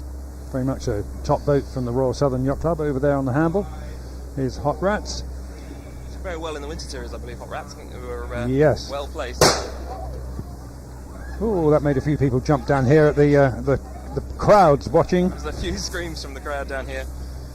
There's Hot Rats on the left of our screen with rights, but there's port tackers in front of them that have actually cleared their way. Hot Rats heading into the shore and will be looking over their shoulder and calling water. About the only time a port tacker can actually call it on a starboard tacker. There's Malice. Malice nicely positioned. She's got the edge, Malice, as she goes upwind in this light stuff. But as the breeze builds into the afternoon, she's quite a tender design, and she's going to be overpowered more quickly than some of the other boats around her. The A35 on her weather side there. Can't see the boat name, but the boat just to weather here, Arcus. There you go, a hot pick Arcus. Is going to be a bit more well positioned as the breeze builds. She's not going to heel over as much, and she's going to be better as the breeze builds, especially on those fetching legs that we looked at earlier across the top of the Solent. You can really see the difference in the wind. The boat up the little bit to windward, they're really pushing tight to try and maximise their position and force Arcus to duck them. In fact, it looks like they've forced Arcus to tack off in the middle of shot here. The black sails tacking over, and they're going to go on their hips, so they're just covering off at the moment. Everyone wants to be to the left, where these two boats are, top left of screen. That's a really nice position to come out of the Egypt point. You're out of the tide, leading. Boat here, second one down, which is Atomic. They're definitely in the dirty air. You see them just going to the right of shot here. Big duck. There must be a boat coming in on starboard on the other side that they're going to duck. Arcus nicely positioned as they come back into the beach to get out of the tide. Yep, nice shot of Arcus. Crew all out on the windward rail, keeping the weight out, maximising the power out of the boat. There they go, and they're into their tack onto port. There's been some pretty clean manoeuvring as we go up this beat. They've been short tacking in quite quick succession, and we haven't actually seen many flapping jibs or poor manoeuvres, so they're doing a really good job at the start of this sequence. Yes, very much so. So we're going to come back now to the start line, and this will be Performance Cruiser A as we come back in with 2.5 minutes to go, just over. An Etchell there, just from Hong Kong, moving its way back through the start fleet. Performance Cruiser A, yes, Matt. Yeah, just sitting on the line, just recalibrating myself, to be honest, and I just sort of motored out here. And the interesting thing now is that you can pretty much afford to come 50% out of the line now. So from where you are, from the squadron end, you could come halfway out the line and still have west-going tide. So that west-going tide is starting to creep its way out towards the end, and that's going to make it easier for boats who don't want to get caught up in a bit of a thrash down the Cowes Green. Easier to make a decent start out here as that tide builds. Yep, nice shot that we're looking at from the drone, just looking back towards the Royal Yacht Squadron on the right. The course for Performance Cruiser A, down to Saltmead, over towards Bewley, and a bit of a less of a knitting pattern over there at the Royal Yacht Squadron line, buoy, before coming back to the line here. Yeah, they've got a few less manoeuvres to do, which I'm sure they won't be upset with. We should see a slightly more conservative start here from this fleet. They're not going to be, as Matt says, now the tide is starting to turn further out into the line. They can afford to be further out, and you can see here there's a couple of the boats setting up in the middle. They're going to have a look at it early, looking at it, and then they'll probably come back, do a loop. Still got 1.5 minutes to go here. Yeah, plenty of time. Yeah. How many boats in this? There's 9. Yeah, 1, 2, 3, nice. 4, no, 10 boats. 10 boat fleet, so it should be, there's quite a lot of room then on the start line for a 10 boat fleet, so it should be quite comfortable for them to find a gap. Quite a large variety of size. We've got a Swan 62, Desperado, the Swan 65 ketch. About the only ketch I think we'll see racing here at Cowes Week. No, not many, that's for sure. Desperado, the lovely Swan 65, and right down to Corby 45. So quite a spread of boats in this, but yes, they will be holding back, I'm sure. And a bit like we were discussing earlier, some of the although there's lots of different sizes, on the long fetching legs that we were looking at across the top of the Solent, we're going to have the longer boats having more of an edge, and when they get into the Western Solent and they have to start doing that knitting that we were looking at from the Royal Yacht Squadron buoy, the smaller boats will come back into it, a bit more manoeuvrable, a bit more flexible, and that should help them as they go, especially the small boats up this beat. They'll all favour fewer tacks, I'm sure, than we've seen from some of our previous classes, but it's still going to help the small boats short tacking because it just takes less of the manoeuvre. Such big boats, we can't see their sail numbers, can we? Exactly. In fact, you can see the biggest boat in the middle of the fleet there, the big jib just flapping right at the back. They set up with 20 seconds to go. That's the start gun. That's nice. XOXO, X43. And 4360 here in the middle. 436, that's XOXO, That's XO. yep. Really nice stuff. X4.3. They've tacked over onto port, so they're going to have a nice little run until they get out here, but then they've got to make a call. Are they going to tack back in and come back to the shore, or are they going to try and find a gap and duck underneath, because they're not going to be able to cross these boats coming in on starboard. Baby 10, that is just on starboard tack, the 4300X. Baby 10, one of our top picks for this class, second in 2021, so they're coming back to defend their crown. And Well, here they goes come back to steal the crown, and they did choose to tack in. XOXO are going to be driven back to the shore. It's not going to hurt them because they're going to get out of the tide, which is going to be good for them in the longer run. But every time they have to do a manoeuvre, you can see their Baby 10 over the top. Yep. Look at them going so much faster. It's not a quick tack, unfortunately, for XOXO. Get So that jib in. they're Get only that jib in. just bow forwards. They're going to have to try and keep ahead. The other boat to watch out for is Coco, the big swan, 69R, Coco de Mer, the dark blue, beautiful dark blue hull. They had a really very good start off the line. They were set up, they were the closest on the line when the gun went, and they're at speed, and they had a really nice run across towards the island, but unfortunately there was a mooring buoy right in their way, and they had to luff up, slow down. Now that's put them in a rather tricky position, and unfortunately it's actually eroded the small advantage that they'd squeaked out at the start. They're going to be favouring fewer manoeuvres for sure, where they've got a big overlapping headsail on that boat, and you can see them going into a jib here, into a tack here as a long turn as they try and get clear of the boat to weather them. Are they going to tack? Yes, helm's going over here. big boat needs quite a bit of depth there. Big boat needs a lot of depth, Yeah. and this is going to cost them. Every time they have to do a tack like this, it's a big, slow manoeuvre, big, heavy boat, and they're going to have to accelerate as they come back out the other side. Hopefully very furiously slow grinding that jib on. It's almost like their furled jib there. Looks like they're trying to depower fractionally. Yeah, not a great tack by the performance cruiser. I think I might demote them to cruiser. See our camera boat there in the middle of shot, chasing around the boat. Still flapping the jib on Coco here. They're going to struggle to get up to speed if they don't get on with it and get that jib in. Especially Yes, a big indeed. heavy boat like that.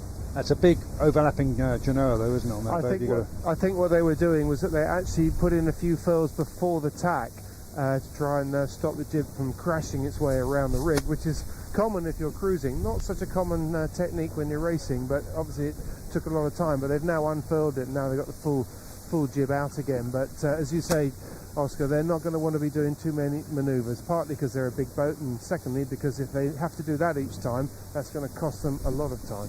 Baby 10, we're on our screen, and they're just going in towards the green, looking in a good position. Nice, had a so they little can dot attack. their cap to us a second ago there, the back of Baby 10, but they do have lines hanging over the back of the boat we just saw, so they'll want to get those tidied up before they do too many manoeuvres for fear of getting it caught in the rudder or over the side of the boat somewhere. Coco just squeezed in front of that starboard tacker. That was very tight. I think they It might have was. been let off the hook a little bit there just because they didn't want to make them tack. Might is right.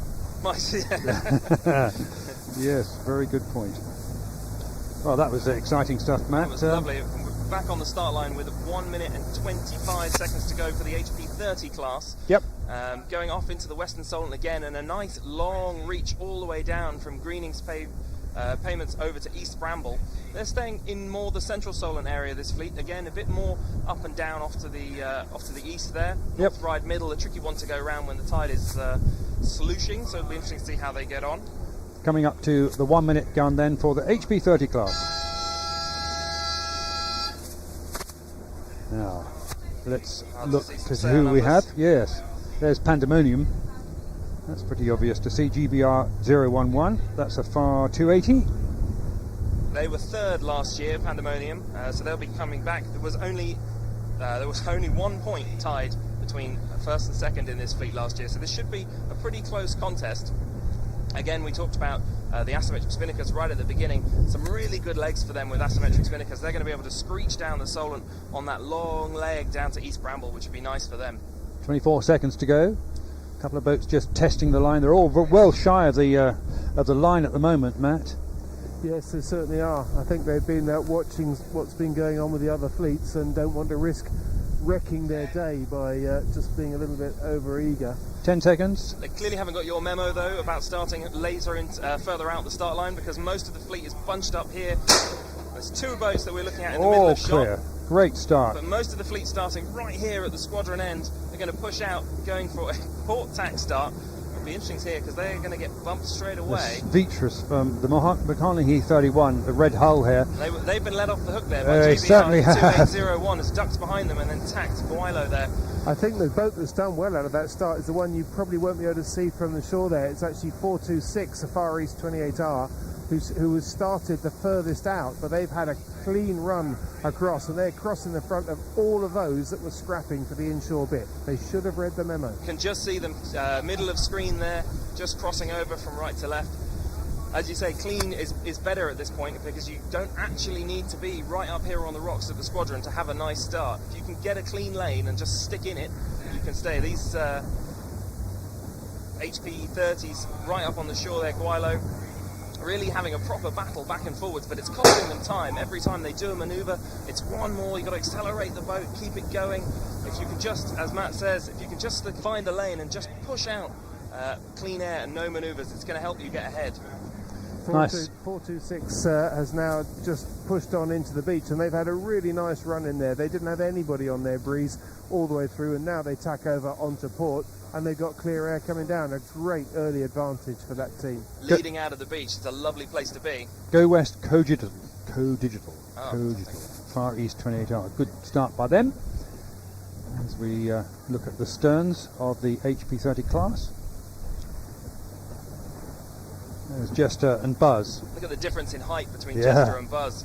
Maybe it was just momentary there, but Jester squeezing up the whole time, and they'll be hoping if they can squeeze Buzz just enough, Buzz will have to tack off, which will give Jester a clear lane to get back in towards the beach here. So beach off to the left of screen. And they're tacking. And there we go, they're far enough ahead that they can in fact tack in front of Buzz.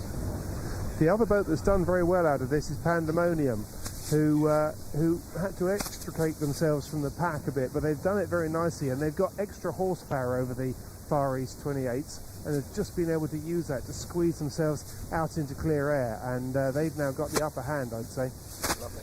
We're looking at Buzz, who are looking at tacking back in towards the shore. The tide still... just see the tide on that buoy as it goes out of shot. It's still going off to the west. So Yep, Buzz trailing a bit of a spinnaker line there over the side. Won't do any good, chaps. So tide here on the beach is turned, which is going to help them, so it's under them as they go up the beach, but it'll still be against them in the middle of the channel. So as they come up here, they still want to be on the beach side to get positive tide now. Very now nice. Not about getting out of the tide, it's about getting into the... Here's a whole bunch of port tack having to duck a whole bunch of boats here. It's 30 class. Nice and flat now the water is in towards the green. Heading down to Egypt Point. Here's Jester. So it's nice and flat now, the tide is starting to turn, but in about an hour or two, once the tide has turned completely in the middle, we'll have wind over tide, and we'll start to get a bit more chop building. Yes, look forward to that. Jester nicely positioned here in the middle of the fleet. They look very comfortable. They do. Well, we are a minute and a half away from the next fleet to start. It's all on here, first day of racing, and well, we've heard the word champagne conditions already from our weather girl, so we're allowed to call it. It is pretty much. It is champagne conditions. It this is the pretty course much here that for way. IRC4.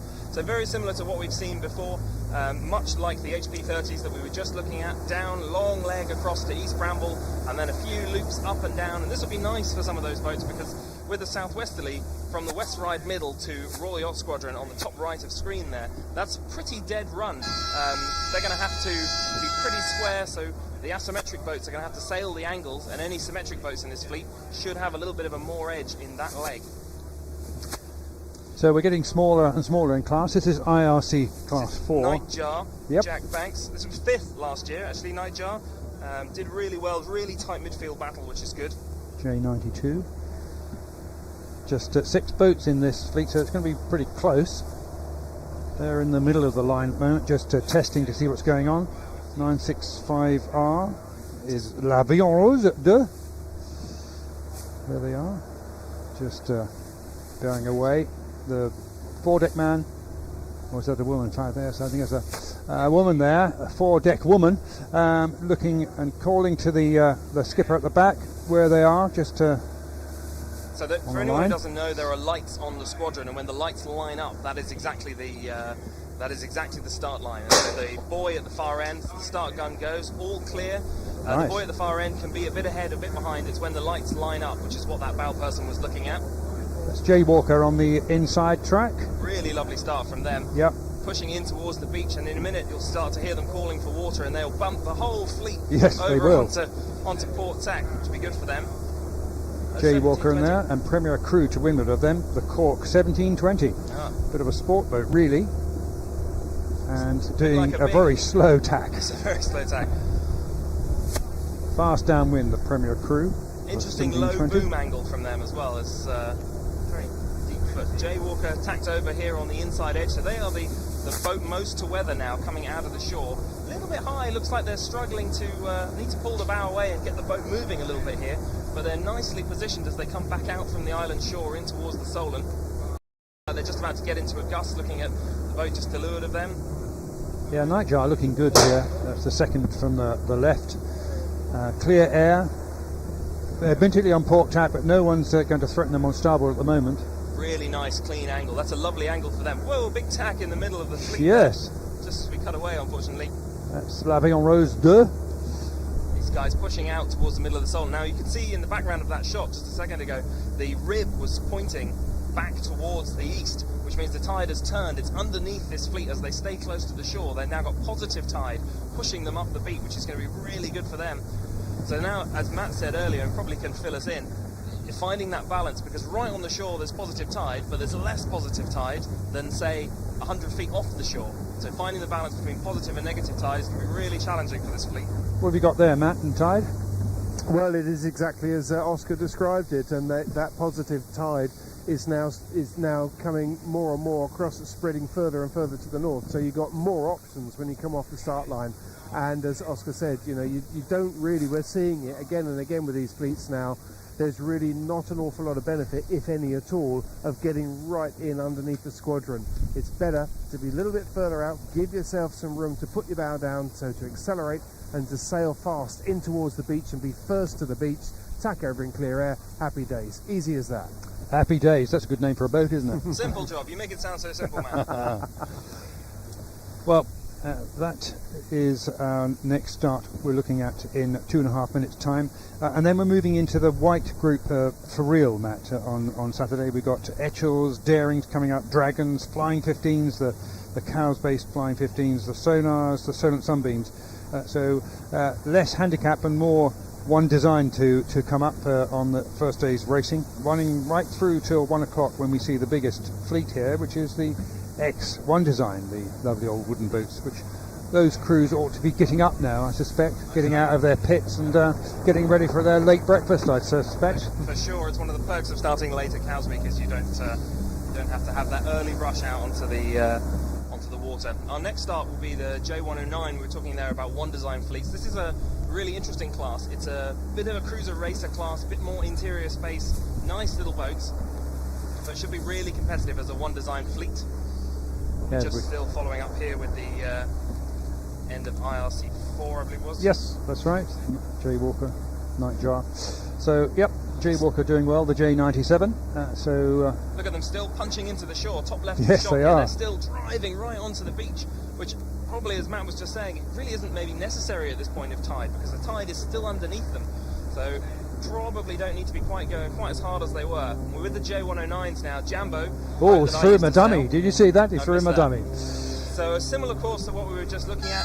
J109s have got an asymmetric spinnaker, so they should really enjoy the greenings to East Bramble leg at the top of the screen there. That's going to be a really nice angle for them on starboard jibe with the pole pulled all the way out. As we said a second ago, one design class. different sails, different sail makers, but all the hulls, rigging, etc., all the same. So it should be about the sailors, this class. This is the Dutch boat Jewel, the J109. Jewel from Holland.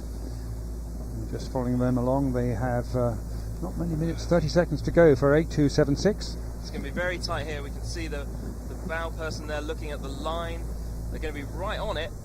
You can see them all sailing down towards us here at the yacht squadron. They're all going to sail down it and right at the last minute stick the helm over and try and get a nice angle up the beat. Not quite as close to us as the other fleets because, as Matt's been saying before, tide is now positive further out. So nearly all the way to that yellow buoy, there's positive tide pushing from right to left across the screen as you look at it. Jukebox on the inner end of the line. Okay, what a fantastic start. From the fleet. Wow, that was a great start. Jukebox then, really good. 9091 on the inner end of the line with clear air and in the position of calling water. You'll see them start having to bump across them in a minute. This is Jambo, we're here in the middle, going for an early tack out. Bit of a cautious start from them, they were a couple of lengths back unfortunately. Jambo now going to have to find a lane all the way up, so as they've tacked over here, they're in danger of having all the boats that are coming across from the other side of screen tacking on top of them, tacking dirty air. Jukebox definitely did exceptionally well on that start. They are the most in-water, inshore boat here going upwind.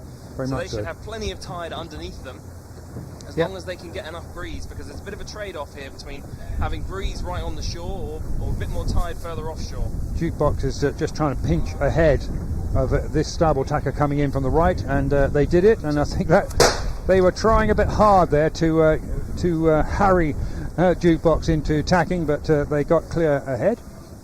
These guys are just tacking here on the shore, and they're going to come back out just as Jukebox goes back into shore in front of them. That's the Jetame, Jamie.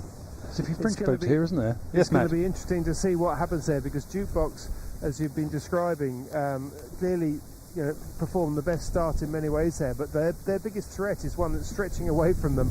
Jedi, I'd say, Jedi 8088, who have just kept pressing on port and found a lane of clear air, and just to leeward of them is Jewel doing the same thing, and they are stretching out ahead of Jukebox because they're not putting in these extra tacks. And there's also the other thing to bear in mind is there's actually less breeze in on the shore than there is just 100 metres offshore. Yep, we're looking at that as well. Now we're looking at the stern loads. Here we go. Here's Jewel. They're looking very settled on Jewel, and as you say, fully powered up there, a little bit further offshore, and still in that tide probably. Hard to tell from our commentary position, but no, they're in that tide. Yep. Yeah, so you can see him cranking on the backstay there. Yes. Clearly, as the pressure builds, it's going to build round that corner at Egypt Point. More pressure coming down the Solent all day, which will be really nice. You can see them looking to depower. They're looking fantastic as they go upwind. The thing that they'll like the look of, I hope anyway, as they look forward, is they'll see Medallia, the Pip Hare's Open 60 up there, and they'll see that it's lying across the tide, and they'll be looking at that saying, okay, that's good, we can press on out here because the tide is going to the west where Medallia is, so we don't have to panic about getting inshore. Keep the foot down, keep pressing on, take our time before we tack back across. Yeah, nice view from the squadron line here as those guys go into that attack. The Irish boat. The fleet looking like they're attacking over here. We can see them, there we go, just starting to put their tacks in. They're going to try and get back in, just as Matt was saying, to get in towards Medallia, that is more just off to the left of shot here. And that's going to give them high confidence that the tide is with them, or at least not against them. That's the key, as they come inshore again to stay in the positive tide. It's amazing to see how fast fortunes have turned. I mean, you look at where I am at the moment. I'm just looking over to where Jewel is, and the distance they've made on the Jukebox is massive. In such, I mean, what have we've only been talking a couple of minutes, and they're good 200-300 metres ahead of them. Okay, we've got to get onto the next class now. That's Jedi, tacking in towards the shore, and the quieter but less wind area, and less tide as well. They've just gone into their attack. We're on to the next class, IRC 5 with 1 minute and 8 to go. Yep. And they can see them all lining up. That's Winsome and the Dutch boat. They're heading down to the west, off to Greening's Payments, off of Leap Beach there, and then a little bit of knitting at East Bramble, West Ride Middle, over to the Royal Yacht Squadron and back to the finish. Yeah, Winsome, big old boat, an S&S Sparkman & Stevens 41 with the Dutch one, there she is, 118. Quite an array of different types of boats when you look at Yes. this fleet. Yep. Just because This is handicap racing. at its This finest, size, yes. I think, yeah. Some huge classic IOR shapes in here, and also some almost sports boats. 7091 in the back there is a little sports boat. This boat, Blue, which is I think the Dutch boat, sporting proper tumble home, which is an IOR Yep. classic shape that we see. Yes, very much so. That's it. Looking like bow number 5 here. It's got their bow person on the front calling the line. You can see the little hands Coming. moving, Up, saying, up, he's saying little up, bit up, more, up. little more, we're going to make it. It's going to be okay. It's a conservative start, 7 seconds to go. Everyone nicely lined up. Shouldn't have any major dramas as we look at them. Nice and clean from Oh, them. nice. That's a clean start. So what'll be interesting to watch here is we've just watched the previous start with the J109s and how actually having a clean run was the answer for not having to do too many manoeuvres. And this whole fleet started a little bit further out to sea towards the yellow mark just appearing at the back of shot there. And so all of them are taking a slightly more conservative line with the tide underneath them. It'll be interesting as the starts go on, people will have to start diving down earlier away from the start line so as not to be pushed over by the tide, which is now with them rather than being against them. There's Winsome. What a difference in design. Look at what was designed 30 or 40 years ago compared to a few years ago. Very different looking shapes. It's a classic shape though, with that huge overlapping head sail that we're looking at, and you compare it to the boat here with the black sails left of shot, smaller head sail, more in proportion between main and jib. Whooper. Yes, This is, Whooper. Our top pick from last year. They were winners of this class last year. Has sailed a fantastically consistent regatta. 1939, this boat, a Laurent Giles sloop, Whooper. And that's owned and driven by Giovanni Belgrano, who lives on the island, who's a very, very good sailor, has won the Round the Island race, and they're definitely a boat to watch. Although they've got a very good handicap on that boat, haven't they? So they won't necessarily be out the front of the fleet, but on corrected time, they quite often embarrass the rest of the fleet time after time. And they haven't doffed their cap to old sails from 1939, have they? I can see it's quite quite modern sails on that boat. Well, Giovanni is a very well known in the high performance world, structural engineer, and he likes classic shapes, but he also likes modern technology. She's just tacking in. If you're spectating down here on the front and on the green, she's just tacking in front, and a fine view of the wooden boat, but the very modern technical sails. As you point out quite rightly there, it's going to be an interesting fleet to watch this one, because there's such an array of designs that boats that win on the water, maybe being the fastest boat, the longest boat, not necessarily going to do the best in results overall as the corrected handicap makes a difference. So the bigger boats definitely going to be faster in the long fetching legs, which will definitely help them on corrected. And small boats doing better in the eastern solent later on as they have to go up and down. Karina, our camerawoman, they're trying to get on board, I think, this one. This looks like a Corby. Yes. It's got that classic Corby transom. Going to do very well upwind in a Corby today. Lovely upwind boats. Local designer, of course, from Cowes, John Corby. Lovely. They're all standing off a lot further offshore this time, as we discussed at the start. They're all looking for that fewer manoeuvres to keep things clean. As they get up towards Egypt Point, we'll see them starting to bounce back in as we just watch this Corby tacking in front of us. Cutlass. This is Cutlass as they tack in, going back to the shore towards Egypt Point. So you want to stay in towards the moorings. In fact, if I just look to my left, in the background there, you can just see Medallia, the transom. So that is now fully pointing the opposite direction. Tide is totally switched. There might be more breeze actually up there. I think that might be what's pushing her around. Yeah, Cutlass looking good in IRC Class 5. We're not far off our next start, I think. We've got to just check, because we're into Etchells next. It will be the Etchel class next. Etchel's a really interesting boat when we come to them, which is 12 o'clock start for them, so we can afford to talk about fantastic. IRCs a little longer, hence getting on board with Cutlass. One of the things that's going to be an issue for people starting later, and particularly boats like the Etchells and boats with lower freeboard, is that the sea state's starting to pick up now out here. As the tide accelerates out to the west, it's pushing up against the breeze. The breeze has dropped a little bit temporarily, but generally the trend is up, and that's going to build the sea state and make it really quite awkward and lumpy. So there's going to be another tactical decision to make for the classes that are starting over the next half hour or so. Do we go out into the extra breeze, which is further offshore, and suffer the really more difficult sea state, or do we risk going further inshore where the sea's flatter but there's less breeze? Yep, well, that's a decision for the skippers and the tacticians on these. A lovely view we have from the drone. Thank you, Richard. And this fleet heading in towards, they're all going around those marks just up to the west, so we're looking forward to that. Can't quite see, just looking out farther, whilst we have a little breather here, because it's a 10-minute sequence rather than 5. We can see that the boats that have headed west haven't really come back down yet, so there are some. I can see some asymmetric sails, some masthead A sails coming back. Right. It's a group of 3 white ones and a red one, but they are a long way away. Can't quite see who they are, but a few are coming back. But as you say, most of them are still heading down towards the west, and most of the fleet still hugging the, or maybe not hugging, but following the island coastline down there, because that's where the deeper water is, and that's where the tide will be running faster to the west. Winsome getting into the groove now. Just a little bit of tweaking of that huge overlapping Genoa. Yeah, that's an absolutely classic shape. Look at that with the jibs sheeting all the way to the transom nearly. There's that turning block just to the right of that aft crew member. Big, long, overlapping jibs.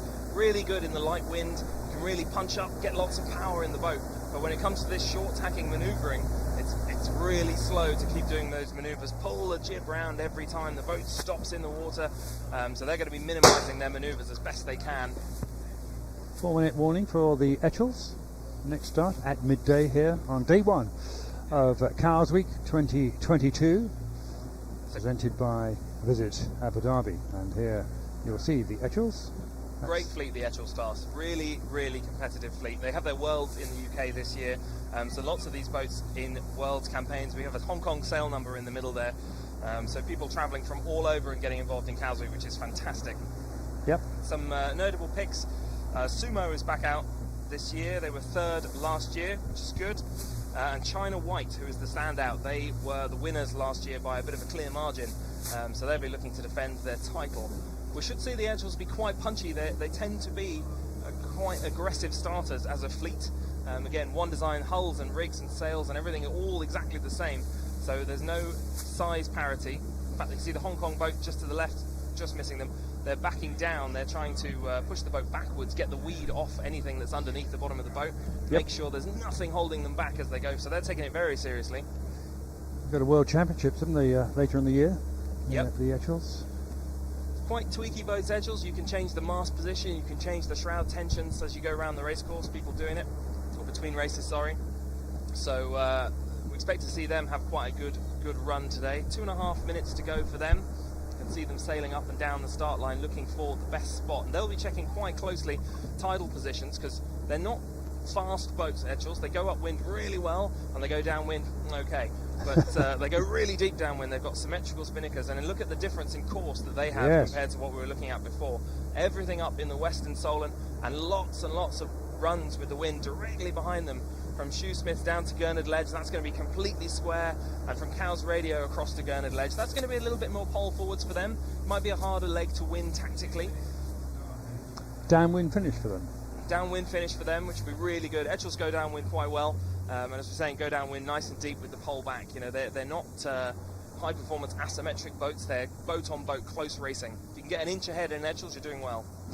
Yeah, we're looking at a Daring, which is starting a bit later. Very different, a local class again, the Daring, with the chevron on the sail. But the boats we're following are the Etchells. That's the one with an E and a tick, slightly bigger transom. Tend to be white. 1417 just off to the right of shot there. That was China White, and so they are last year's defending champions. Nick Stagg driving the boat last year. There's your Hong Kong boat. A bit of an area you're familiar with. Yeah, I must find out who's driving that. 1407 Macho Grande. Well, so coming up to the 1 minute gun here, 5 seconds to go. Just over 4. Let's see, look at them looking at the line. So you can see them starting to line up here. The Etchells going to all sit in a big long raft, bow bow forward of everyone. They'll try and keep the boats closest to us to try and stay with their bows ahead, just to keep clear air, ready to sheet on. You'll see all the sails starting to flog.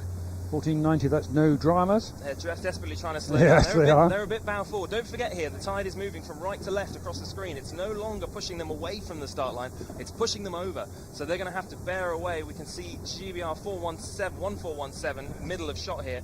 They've just done a big down, trying to keep away from the start line as we have 25 seconds to go before the start. China White. 1353, desperately flogging all the sails, trying to stay the right side of the line, but I think they both look a little early to me from the commentary position. Hard to tell.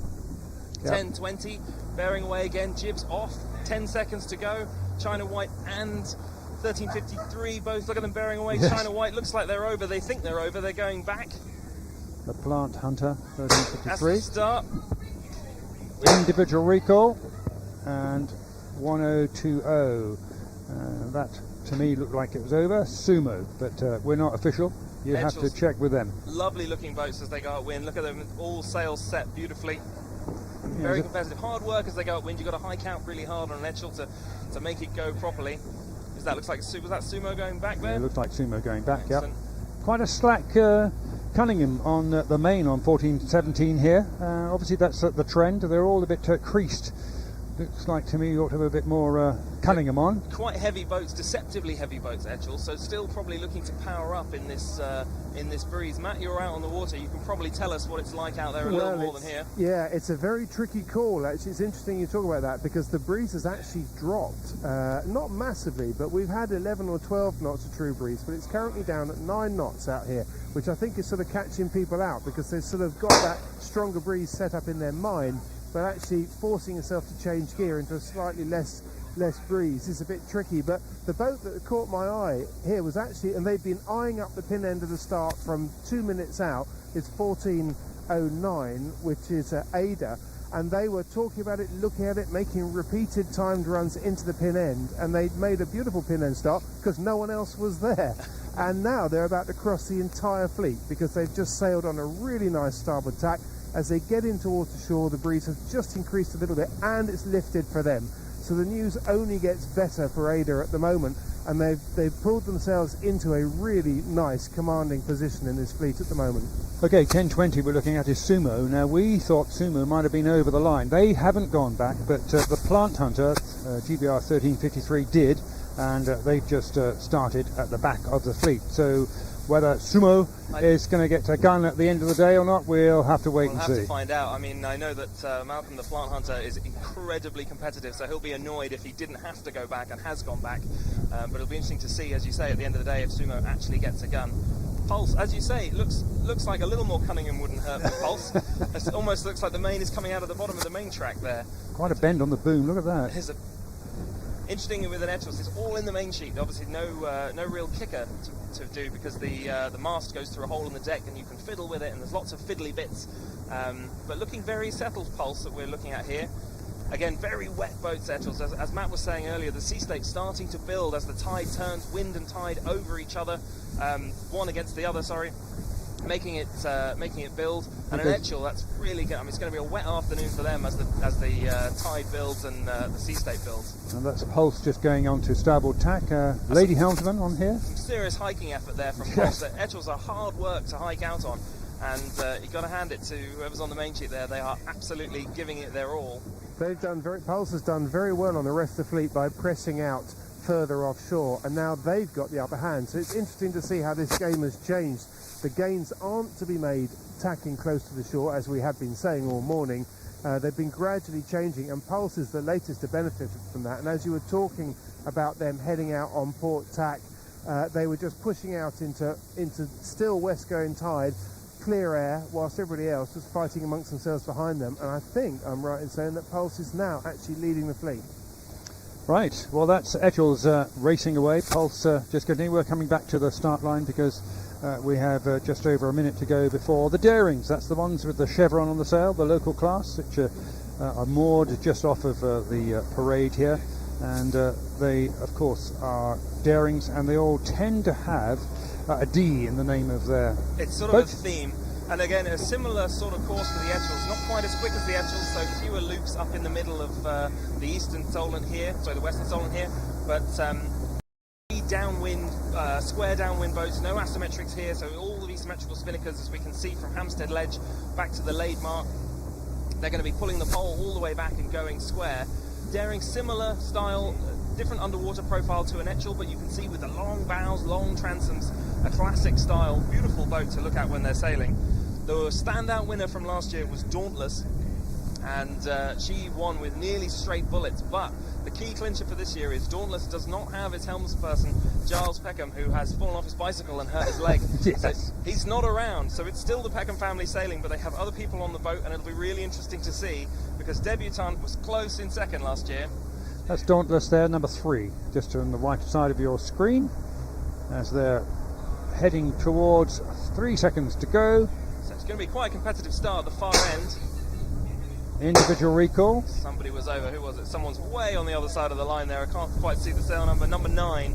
The blue boat heading back already. Dynamite. Dynamite well over the start line with 30 seconds to go. So unfortunately they got themselves all out of shape in that last bit of sequence. It's number 14 having a cracking start here at the castle end of the line. Now punching in. But as Matt was just saying, it looks like having a clean run. You may even be better off starting further out here as we go on board. I see the sail number. Yep, starboard tacker heading in, red hull.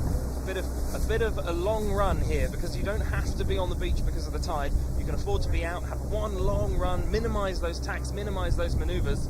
They're quite quick to tack Darings because they've got small jibs, but still every manoeuvre you can avoid doing is better for going upwind. And look at the sea state starting to build. It's starting to blow proper little chop as it comes up the Solent here. You can see these Darings being bounced around as they come in towards the beach.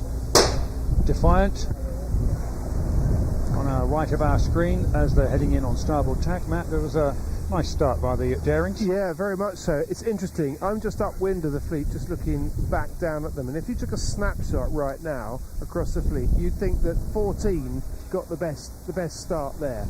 But much further out on the line, out towards the pin end, but not quite at it, 37 Debutante started there, and if you had to sort of say who's going to come out of this on top, you wouldn't put them down initially. Wind it forward 30 seconds and they're in clear air, they pick their lane, and they're already starting to do what we saw in the Etchell's fleet in the previous start and stretch out. They haven't quite converted that into a commanding lead yet, and in fact they've just decided to tack back in, but it's this path that is further offshore that is sort of delivering the gains at the moment. We're looking at where are we, 30, that's not on our list, but yeah, quite slack jib as well. I think Cunningham could be useful there. It's interesting, it feels like the breeze is built standing here on the squadron again, so looks like pressure's back in again, which is good. Not really a boat that you want to take up pressure a Daring. It's even wetter than an Etchell, a bit like a submarine if the breeze tops over 20 knots, but really nice upwind here. You can see a few boats pushing out to the left, 4 boats off to the left here.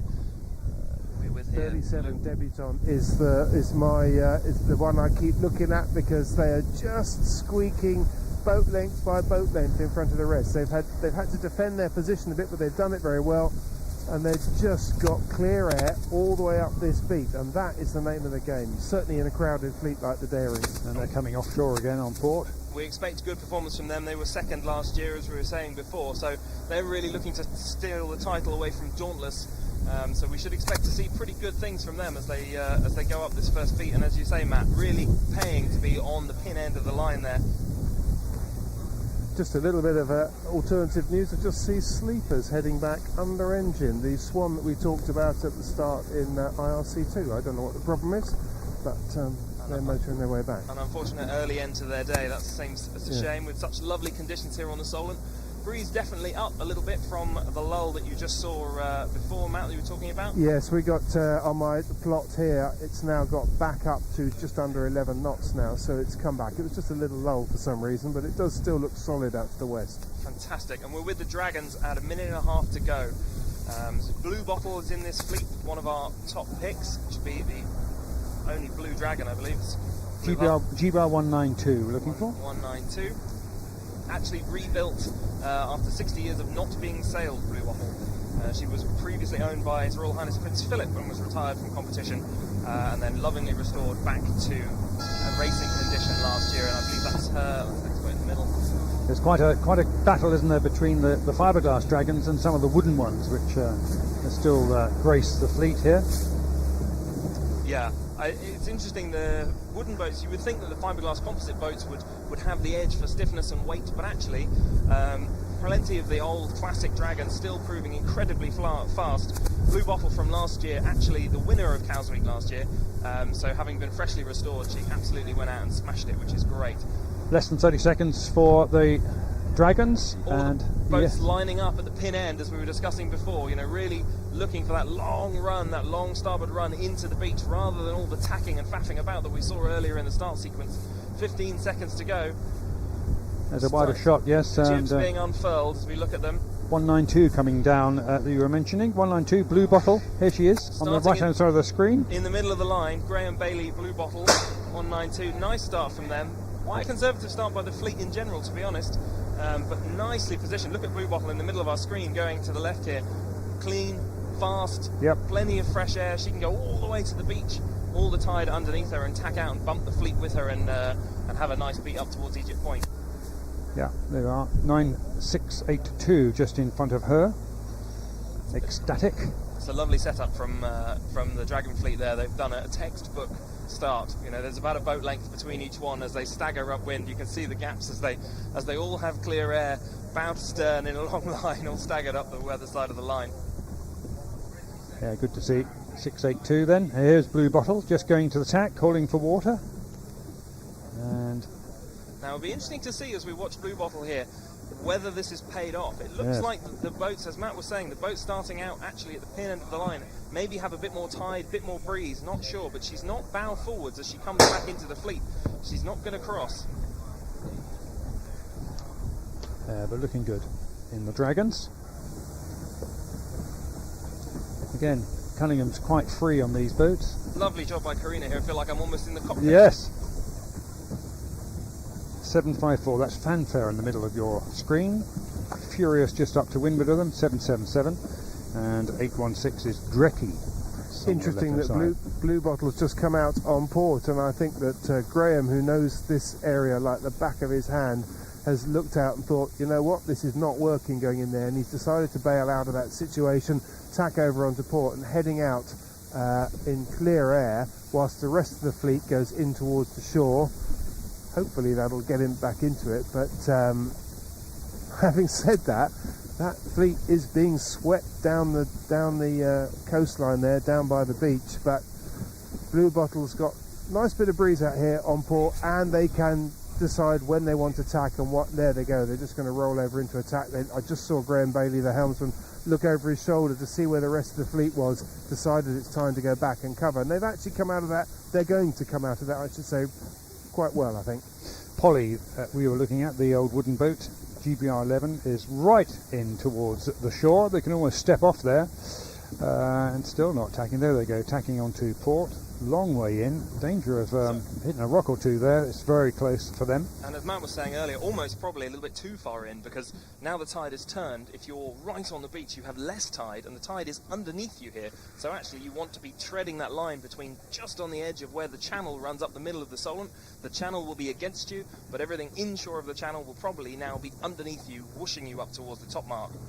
That's Jerboa 761, just to windward of boat where the helmsman decided to sit down to leeward. He's a sit down to leeward kind of man.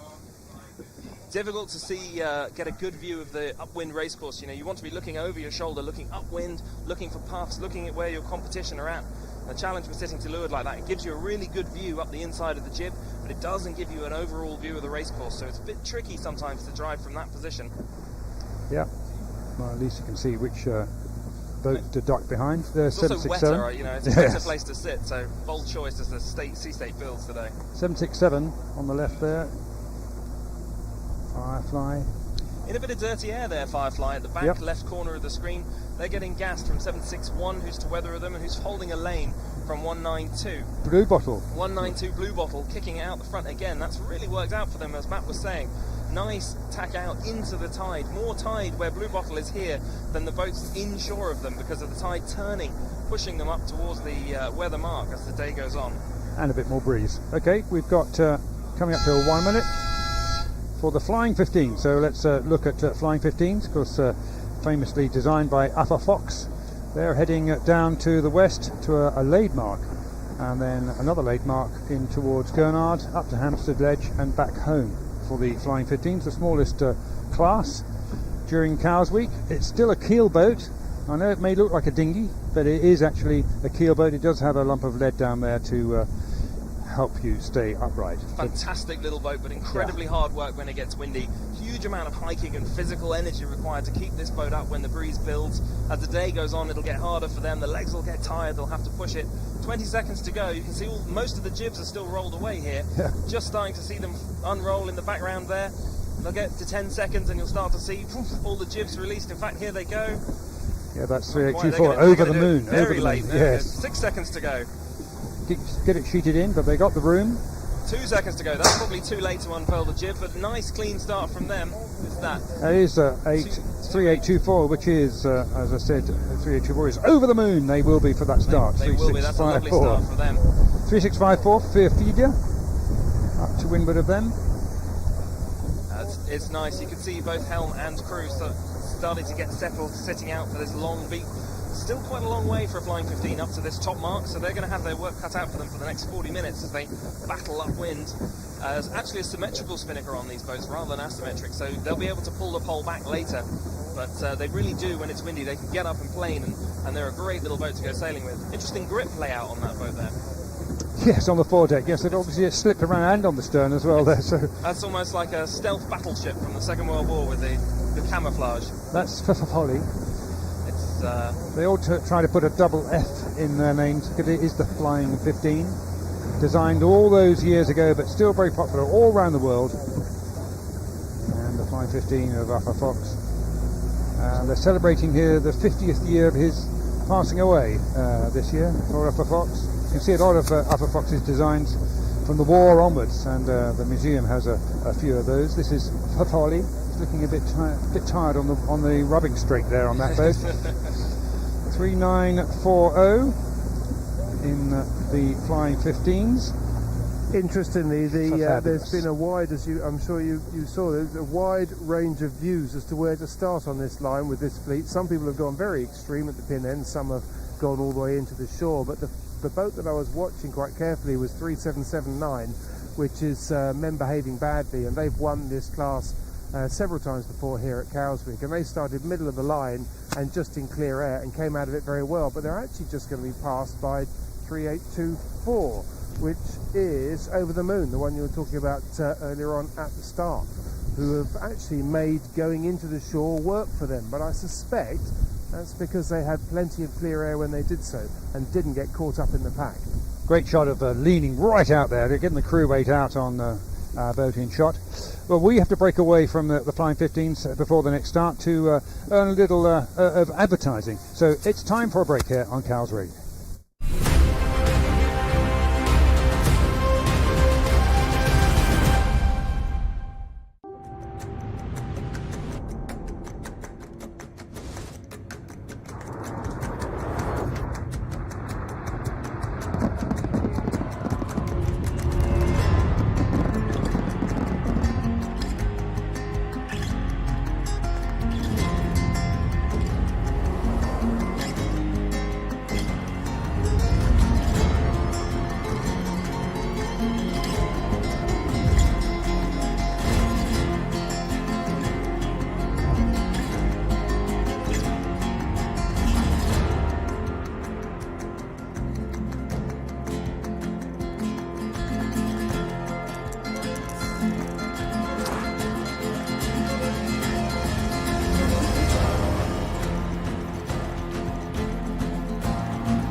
Let you go right ahead.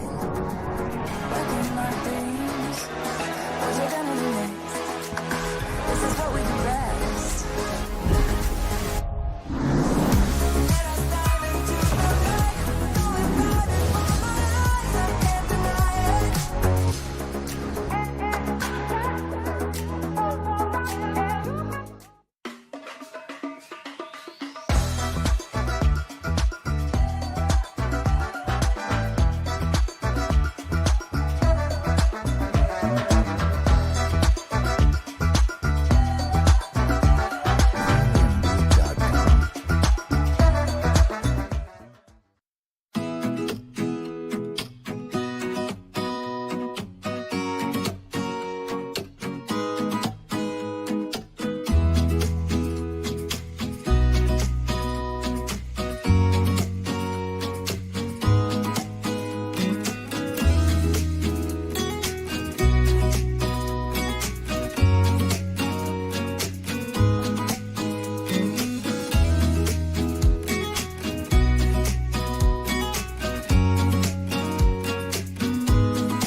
3, 2, 1.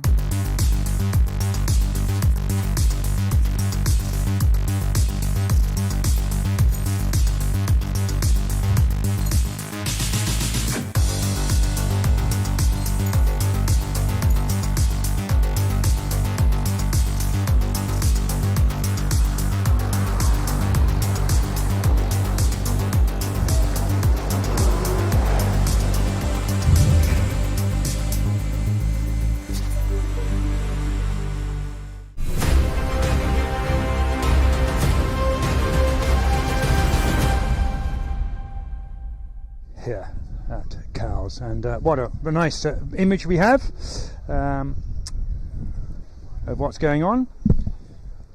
Here with the sonar fleet, looking at 3 minutes to go, just coming in. So we've got sonar fleet. Now we should see, this should be quite a competitive little fleet, the sonars. Hopefully see them starting to line up in the middle of the line. You can see again the tide we were talking about going from right to the left. So that is what's going to be driving them up across the start line. So we should see them being fairly conservative with a couple of minutes to go, inside 3 minutes at this point. Jenny X there, they were first last year, so they really are the boat to beat this year as they come into this. Great boat, the Sonar, very forgiving to sail, is what I was looking for. Yes, and used by a wide variety of sailors as well, and they're used by slightly less abled people as well as the able one. This is Jenny, as you say. Dominant winner of the Sonar class, nearly half of the points compared to the second place boat last year, so they really are the boat to beat. Plenty of people nipping at their heels though. Bertie is out here as well. They were second last year and looking to make amends, and Dolphin, ACF Dolphin, also who were third last year. So the whole top three from 2021 returning this year to battle it out again on the Solent, with 1 minute and 40 seconds to go before the start of this race. What's interesting, Oscar, is that consensus among this fleet is very much we're going to hang out at the pin end of the line. Pretty much the bulk of the fleet are out here, all looking to do a timed run into the pin end of the line. So going to be interesting to see how that shift and how that plays out, because they're all, I've seen them coming in just lining themselves up, taking a look at it. Maybe the balance of power will actually shift to those that start halfway down the line and start in clear air. As you say, in the last couple of starts, we've definitely seen a big shift to the boats who are at the pin end, having really nice long run in on starboard, not having to faff about with all those tacks up and down the green, and no huge tidal advantage for the boats inshore now. So that's just under 1 minute to go, 54 seconds as I look at it. So we'll start to see the fleet lining up here with probably about 30 seconds to go. You can see them still sailing away, as we were talking about a second ago. The tide now trying to push the boats over the line, pushing them from right to left of the screen as we look at it. 724 here, just deciding that they're far enough away. They're going to take a look at it. That's Bertie. 35 seconds to go. Bertie, so that was second last year, so they should be a boat to watch. Maybe a little early here with the tide still underneath them, but you can see them, look at them, they've let all the sails off. They're desperately trying to slow down as the tide pushes them from right to left. Look how slack that headstay is on Bertie there, 724. Yes. Absolutely flogging away, and as they pull the main sheet on, you'll see everything go tight as they go into upwind mode. 747 in the background there, starting to properly lined up for the start line. That's ACF spare part. Second boat down from the start as we look at it. Looks like one boat is over there. Hard to see from our commentary position. Individual recall. As we called it, we thought one boat was over. That was 602. Yep, ACF Dolphin. Oh, they were one of our hot picks. That was a real shame, because they got a really nice start there, and they looked under their boom and they know they got a really nice start. What they don't know is that they're over the line at the start, because they're not showing any sign of going back. It's going to be difficult for them now to get back from there. They're going to have to do a big bear away inside the fleet if they work it out, and if they don't work it out, they're going to sail this whole course and then not get a cannon at the end. Which is going to be super painful for them and not the way they want to start their regatta. No one else going back looking at it, so we have a feeling it's probably ACF Dolphin who were over at that start line. It's a shame, because they had actually made up with sort of 20 seconds to go. They found themselves a nice slot on the line. They had clear air. They weren't under pressure from anybody. They just got their timing wrong and just didn't look at the transit. I'm afraid that's a little bit of an own goal on their part. That'll hurt them as the day goes on. They'll feel that tonight when they see the results. Yes. Okay, 724 Bertie is still in the foreground here. Still in the foreground, but actually, as we were just saying from that previous start, look at those boats top left of screen. Yes. Plenty of tide up there by our camera rib. They're really making gains as they come up to shore, and they're going to not have to tack a long time after Bertie. Bertie's going to have to start doing manoeuvres. They're going to have to start tacking back out offshore. These boats up here on the top of screen, as we look at it out by our commentary rib, they've got a really nice angle heading all the way, and I think they'll even clear Egypt Point, maybe looking at the angle. Not quite, actually, as we look upwind. Okay, this is the Andy Castle Foundation. Andy, disabled gentleman here and sailing for many, many years out of the Cowes Corinthian Yacht Club. And, So this is Dolphin, unfortunately, who haven't yet worked it out. They're gonna really kick themselves later. But as Matt says, just a bit of tide, got their timing slightly wrong, and were over the start line at the beginning. Certainly looked that way. I have to wait for the final results. You can see the boats in on the shore just behind them, starting to tack out, but they're going to be completely ahead. Dolphin here, they're a long way ahead with that nice long run from the pin end all the way out, not having to do those manoeuvres. And look at the duck happening in the back, just behind 724 there. It's going to come out the back of 747. Oh, slipped away.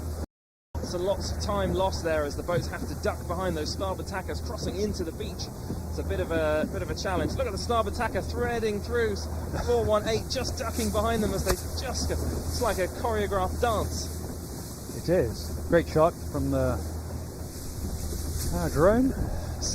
577 here, bottom right of shot, in a bit of a pickle there, because although the boat in front of them has just tacked away, thankfully clearing their air, they're in a bit of dirty air, they're behind the fleet. It's going to be a difficult place. You really have to split tacks at that point and get away, clear your air, try and do something different. High seas 577 as we join the camera boat's view, trying to get on board Jenny 10, Jenny 30. So winners last year, we still, as I say, expect them to be really quite quick. You can see just popping out the back of their mainsail in a second, the round the world race boat Medallia. Look at her there, lying sideways onto the tide. So tide is completely slack, or actually, just looking at her, a bit under them again. So that's really good news for them. All the way out there in the deep water mooring, that boat's got to draw 4 meters.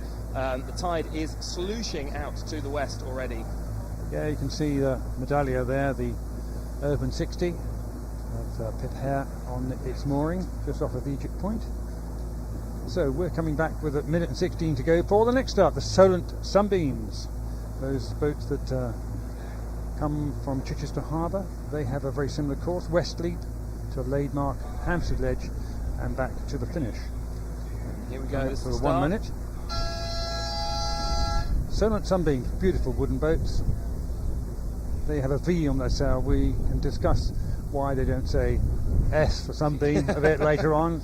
Victories have a V on, X1 designs have an X, but yes, for some reason they've chosen the Sunbeams to have a V on their sail. So V26, boat number 26, just somewhere in the mix there, just lost it. 26 on the left, red hull on the left of shot there.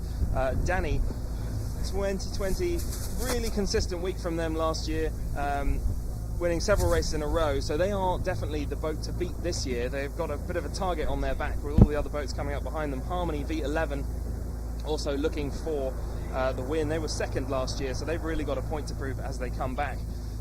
The only thing that cost them the victory last year for Harmony was a single 8th place. Carrying an 8th place in their scorecard is what really put them out of. Here comes the gun. And a port tack starter here, number 64. What a brave choice that is for Maisie. It'll be interesting to see if that pays off, and yes. I don't think it will, thinking about the last few previous starts, because the starboard tackers are all coming across with loads of tide out there as we look out to the fleet. Number 13 out just to the left of shot there, really pushing out with the tide behind them, and it doesn't look like the port tack start is quite going to work. From my perspective, out at the pin end of the line, it's actually number 12, Argosy, that got the best start on starboard. They started pretty much halfway down the line, but again, as we keep seeing again and again, in clear air, nice lane, fairly flat water. But the other boat to keep an eye on is an absolutely beautiful orange-looking boat, 36, which is further out. That is Melody, started further out towards the pin end. and they've got A, a little bit more breeze, and B, it's more around to the right, so they're lifted, so they're just eking out an advantage every second that they keep that lift. So we were just mentioning number 12. We just saw in the previous shot, it looks like they were struggling to get the boat going. Lots of boats coming underneath them, sailing a bit faster. They seem to have stalled, maybe in the chop there. Haven't quite managed to put the hammer down and really get the boat moving as they come into the shore. It looks like it's not quite panned out. This is Dainty, number 1. Dainty number 1. Yeah. Very good to have the number 1 sail number. Yeah. Beautiful old classic boat. Yeah, the Quite crew- deep, quite similar style to Dragons in some ways. Yes, absolutely. Deep And cockpits, daring. long transoms. Crew sitting down to leeward, just checking what's happening. And a port tacker ducking behind them. They'll be looking for boats coming out of the shore. They'll be trying to make sure there's no collisions, no one coming unexpectedly from under the jib who's going to cause a massive incident. That's what that crew member's probably doing down there.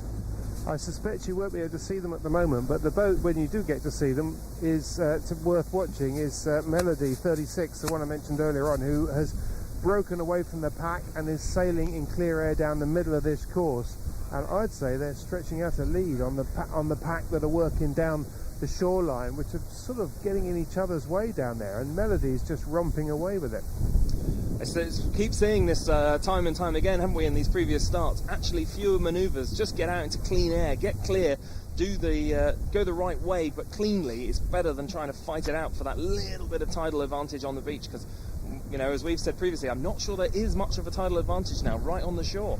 No, I'd agree. Number 26, the red hull of Danny, is punching through on port tack, and the sunbeams are going to be off on their race course down to the west, and we won't really see them back here till they come back for the finish line.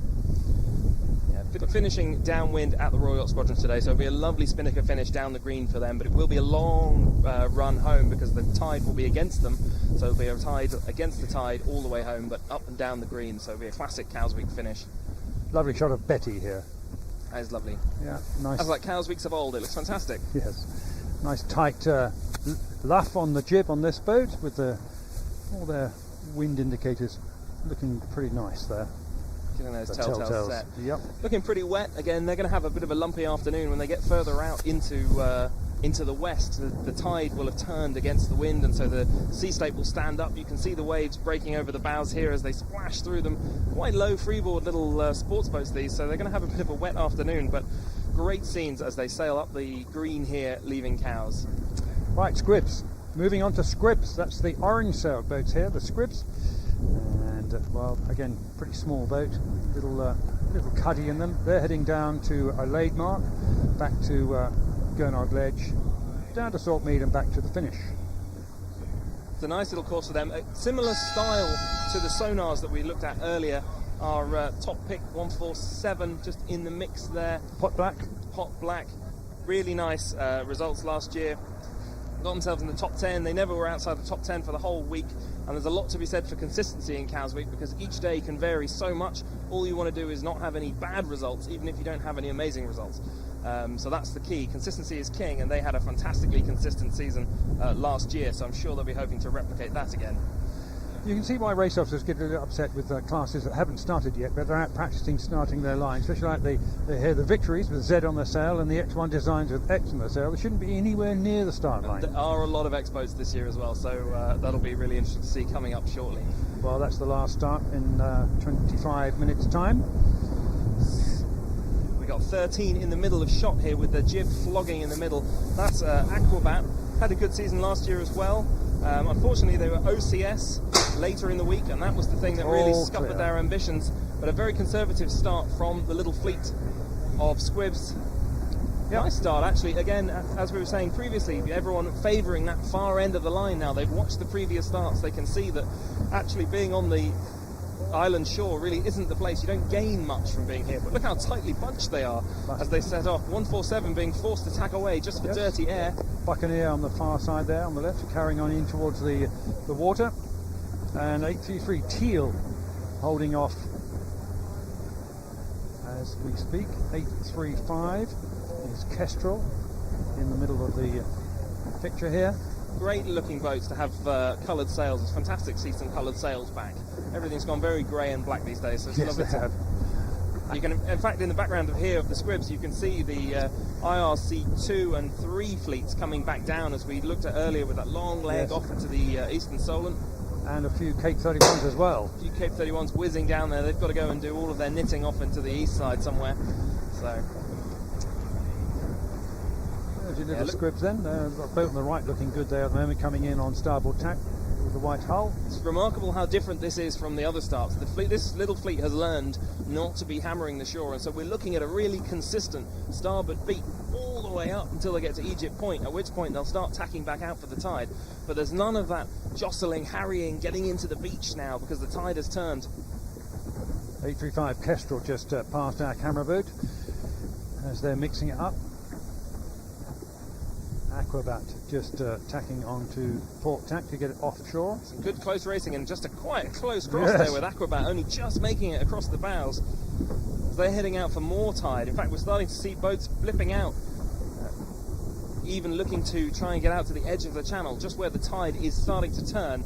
As we get out to the channel, the middle of the channel will be negative tide, but even right up to the edge of it, we'll start to have positive tide under these boats as they come smashing up wind. This is Aquabat. Boat number 13, unlucky for some, but Aquabat with its teal coloured hull and looking nice there. That's a really great little sight. They're great little boats, very sailable, very forgiving, as you know, for Solent conditions. They're a Solent fleet, mostly based down in the eastern Solent. And Matt, didn't you say that one of our friends in the gliding fraternity took one of these to the Mediterranean? An Impala. Oh, Impala, that's right, yes. It's an Impala. Yes. He did. Not much bigger than these. Quite a lot of separation here, actually, between the bulk of the fleet. We've got one boat, can't quite read the sail number here, left of shot, who's doing really well. They've got a lovely angle. There's Aquabat. Aquabat, nicely positioned. In fact, you can see them as they squeeze up. Aquabat with a slightly higher angle here. They're trying to force a bit of dirty air onto the boat behind them, and if they can, they'll force the white boat behind them to tack away, clear their air, and that will basically be the end of that little fight as they get going. Yeah, Little Demon's doing a good job of just pinching up to get out of the dirty wind from Aquabat. So Little Demon just on the transom, just pinching up a little bit to get out of the way and clear their air. It won't stop, unfortunately, Aquabat tacking onto starboard though. Right, so that's Squibs, the tan coloured sails of the Squibs. Let's go back to Seaview Mermaids now. And these surprisingly come from Seaview, just down to the east of us on the northern side of the Isle of Wight. Another classic Solent class. Absolutely. And again, the Seaview Mermaids, you'd expect perhaps an M on their sail, but no, we have a U. And a Victory mixed in here with a Z, so get out of the way, Victory, that's number 76. You're not starting yet, it's the U's on the sail we want.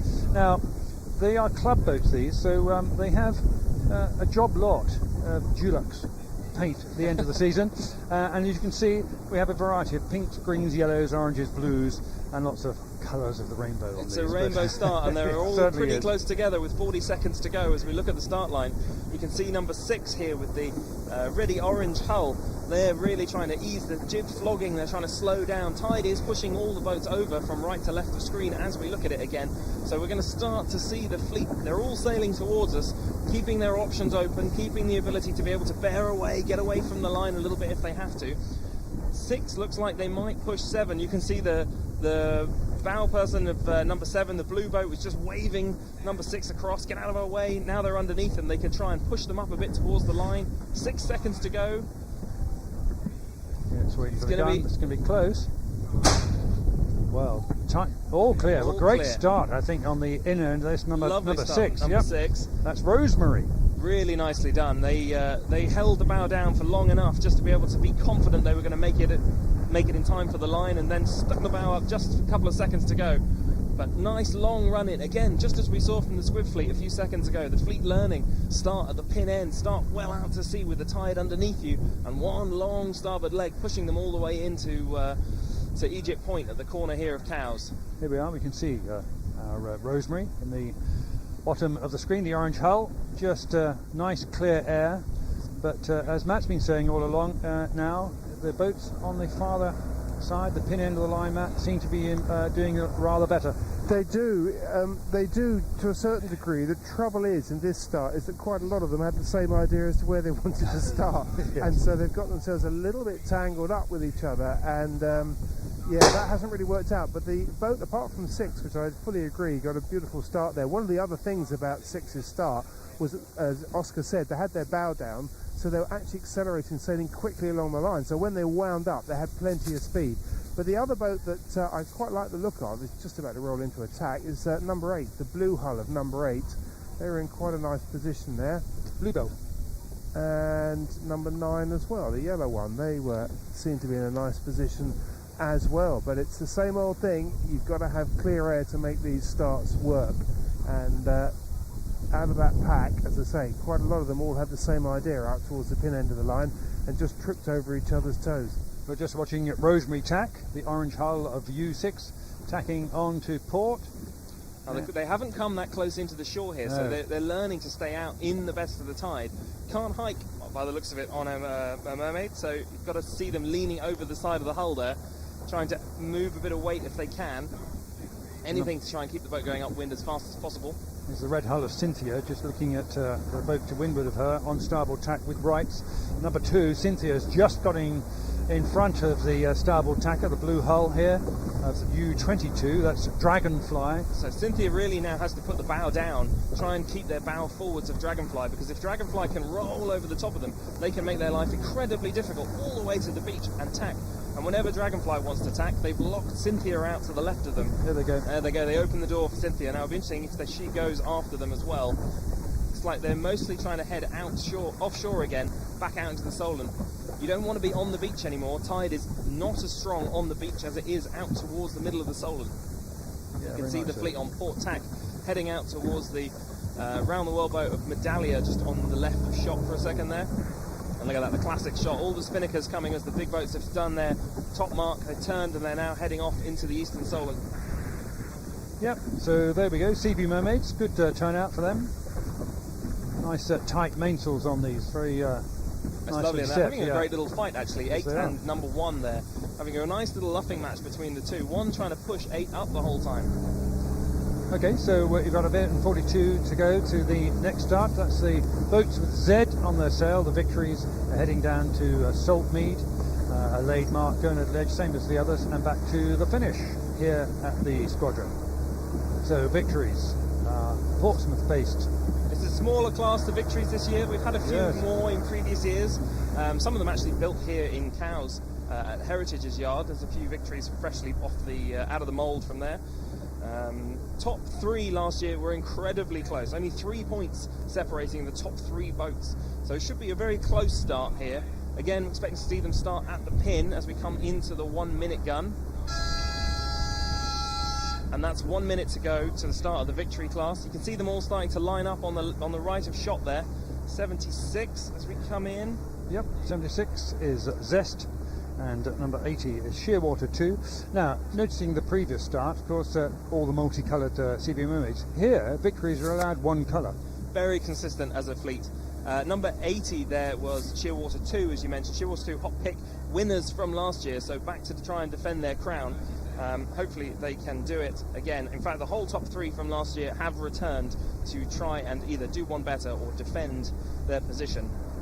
Yes, so when we say the black boat, we don't know which one it is because they're all black. It's not so helpful. No. But they're all lining up towards the pin as we go with 15 seconds to go. They look a bit late here. As a fleet they could probably sheet on and go any time from now.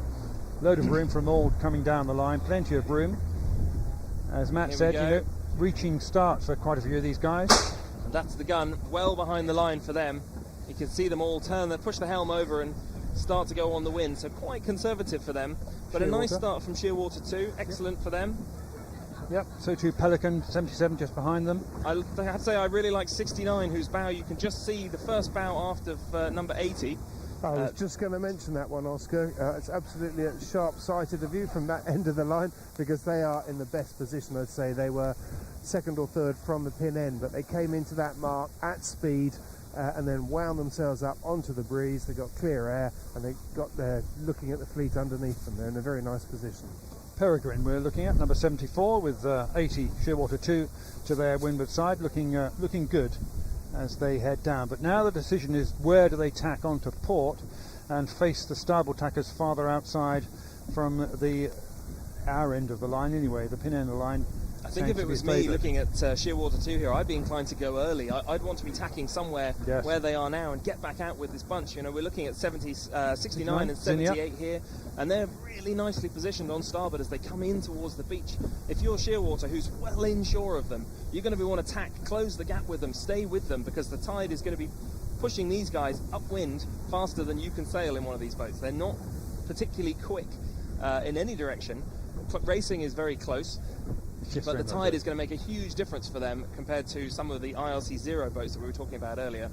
Very strict on the rules on these boats. The wooden masts, you know, you're not allowed to do much in the way of improvements. You have to apply to get a new sail.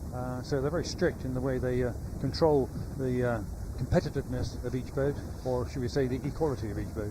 Just to look in there, if we look at the power boats in the background that are all anchored, we can see that they've all turned. Tide is flushing out to the west now. So really, you want to be off. You can see the orange mooring buoy just to the right of 78. Yep. Oh, something's gone looks like it's gone awry on 76 as they come out of our shot there. Zest. Everything had gone slack in the rigging, so that's not a good sign. But yes, looking at the mooring buoy, you want to be out in those deep water moorings, maximum tide underneath you, pushing you from right to left of screen as we look at it. 54 and 67 having a great little battle upwind. If 67 can just get the edge, they'll be able to force. In fact, 54's done the job and has bounced 67 off. They couldn't live there on the hip, so they had to tack away for clear air. 76 still going, but everything looking very soft. Everything eased on 76. I'm not sure they're quite up to speed at the moment. There's something a little bit wrong. Here's Zinnia, 69. It's a boat that's done very well in the past. It's a lovely shot as they go upwind. Yeah, all heading out into the tide, as you say, and the breeze on port tack, carefully looking for any starboard tackers coming in. But 69 Zinnia set nicely. The right tension in the jib. Yeah, not sure what that sail number is, but that's the rather slack. Looks like they've got an issue there of some kind. That's a shame for them to start their day. It's not the way you want to start your regatta with an issue like that. But struggling definitely to pull that main on. Looks like the main halyard has snapped or eased or something. I think it's 76, that's Zest. I think it is Zest, yes, it's having issues. So too the boat behind them as well. They're just... I think that's a big duck coming, actually. Around that mark. Ooh, this is Zinnia. That's a lovely setup. Look at look how relaxed they are on Zinnia. Jib all sheeted in, they're going upwind beautifully. Wet boats though. Wet boats and slow, you know, they're quite voluminous, so they're going to be really affected by the chop as the day gets worse. Every time the boat drops into a wave, it sort of almost stops. You can see the boat speed slow down, so they're going to be looking for power. You can see that jib is quite deep still, trying to drive the boat upwind through the waves, try and do what they can with the Solent chop as it builds all afternoon. The helmsman just looking over his shoulder quite often, every few seconds, seeing what the competition's doing, chewing his gum for concentration perhaps. Keeps the salt water out of your mouth. But they're nicely positioned as they sail out into the deep water there, but it's a bit of a trade-off. They don't want to go too far. Nope. Too far you'll end up in the channel, and when you end up in the channel, actually it takes a long time for the tide in the channel to actually change. It changes on the shore almost 2 hours before high tide. So Zilch is tacked onto starboard, didn't want to stay on that hip.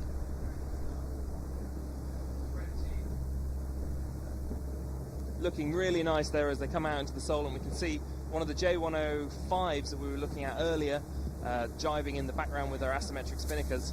Big boats coming down from their upwind leg, and they started nearly 2 hours ago, so they've had a good beat up into the Solent with the freshening breeze. You can see whitecaps now on the mainland shore as we have a gun there for the D class coming up next. Yep, XODs. Their start in 5 minutes, so we've got a little time. Here they are, X on the sail. Very competitive fleet this, lots of boats this season. Top 3 from last year, again, all returning this year to defend their crowns. So should see a really competitive jostle with about a minute to go. We'd expect these boats to all be lined up somewhere near the pin if they've got it right, according to us. I mean, obviously they could do their own thing, but is this 161 coming all the way inshore here? 161 is Mayfly, biggest fleet, of course, as you say. lots of X1 designs. Nice little two-sail jibe coming in here. Yep, So they're right just in sailing time, up and down the line here, and they're going to have a good look at both ends, decide what they want to do. But we won't expect to see them starting at this end, really. 58 there, just going down the start line as well. Yep, Madeline, nice. Quite a few female helms in this crew, which is fantastic to see. About 30% of Cowsweek crew are women, which is great. That number growing year on year, which is what we all want to see. Plenty of work being done this year by the Magenta Project, who are in Cowes Yacht Haven, I believe, can be seen this week to have a good chat with. So where are they, Matt? They're spreading out a bit at the moment, but it looks like it's going to be the pin end down your neck of the woods. I think so, but I think, yes, I think it is. But I think what's interesting for this start is that because the tidal situation has simplified to the degree that it's going west, whichever end of the line you're on, and also taken into account that this is, as you guys have been saying, the biggest fleet at Cowes, that I would say that the most important thing of all is to make sure that you get clear air when you come off the start line, because these, like the Victories, aren't fast boats either, but they're incredibly competitive. The fact that they are fairly slow and they don't have big differences in speed is one of the things that makes them so competitive. So if you get stuck behind someone else, you're there for a long time. You cannot afford to start in dirty air. So I think the main thing along this line for a lot of the top boats will be, where can we position ourselves to make sure that we actually get some clear air to keep our bus going? 2 minutes and 30 just coming seconds, up. Yes, there is a lot of X1 designs here. Look at them all. There's going to be a lot of jostling. I think Matt's right. You know, clear air here is going to make all the difference. Yep. But I'm sure that with a minute to go, we're going to see some people who are going to get spat out the back, and then they're going to have to make a big decision. Do they try and sail fast down the line and compromise themselves being inshore but with clear air, or do they try and do something different, tack out onto port tack at the pin end, which would be a pretty crazy thing to do. But if you get into the second row with a minute to go, you've got to either massively create a hole for yourself or do something really off-piste. And one very quick thing is that because the tide has turned, the pin end has now moved out to the west on its anchor chain, and it is now ahead of the line. So anybody who thinks they're going to come and nip round the end of the pin end is in for a bit of a surprise, because it's actually on the wrong side of the course at the moment. So they're going to have to watch out for that transit, and that's easier said than done when you've got 50 or 60 boats to leeward of you. Yeah, very much so. And, well, of course, in the past, Matt, we've often seen a general recall in this fleet. So that could happen if the race officers can't identify all the boats that are over the line. They'll go for a general recall and we'll be back into a restart. Not too sure how we're going to see it at the moment, but there is the ingredients for it. The tide going the wrong way, taking them over the line. And even with a minute and 15 to go, look at the bunching. They are all wanting to be at that pin end. They're all sat, the pin is about 20 boat lengths looking out to sea to windward of them, so they're all starting to line up, jibs starting to flap. They all know that with a minute to go coming up, that's a minute. So with a minute to go, it's not that far away from the line, and if you're one of the early boats, 27 here that we're looking at, yes, or 166 up there just to the left of shot as they go, you're early, you're lined up, you're kind of committed to your starting position at this point. So you don't have loads of options to manoeuvre. 31 there, still trying to go down the line, but if you're 33 out here on the left of shot, yeah, you're committed, that's it, that's your starting position. If you're early, game over. In fact, look at them trying to pull the bow down now. Still 30 seconds to go, a long way, far too early here. Trying to keep a hole to leeward of them so they have something to sail into when they want to sheet on, because otherwise there's a risk of them being pushed out, pushed head to wind if you can't get these boats up to speed. We're talking about them being a bit slow. 161 just on the right of shot here, coming in with loads of speed. They're fully sheeted on, ready for the gun, but a bit second row. 117.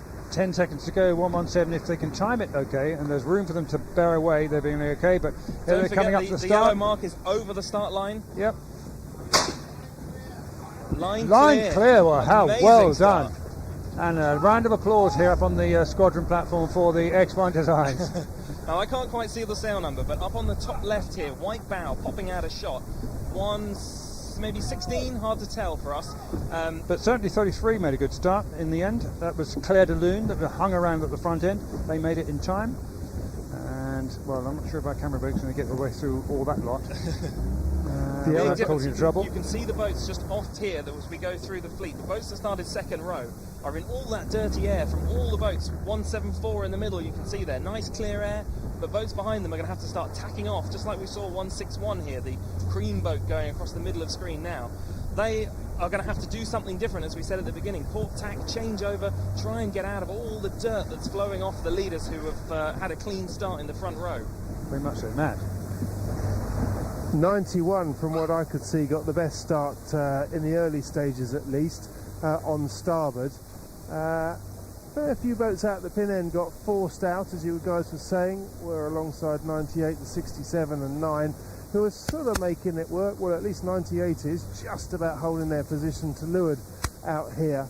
But the boat that really is sort of, I think, doing the best out of this is 192, who's tacked over onto port in the middle of the fleet and seems to be pulling ahead of the pack. Just on the bottom of our screen, far right hand side, 192 is... Isn't it interesting by Felix. comparison to all the other starts? We saw that starboard start for the whole fleet, and then everybody's now tacked over onto port, and they're going with the tide directly underneath their transoms, pushing them as we look at them left to right across the screen, upwind.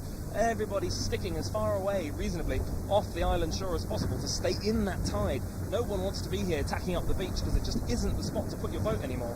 178 has tacked and gone on to, that's Beatrix. You can see 178 being slooshed around this navigation mark, the mooring chop that's anchored out there.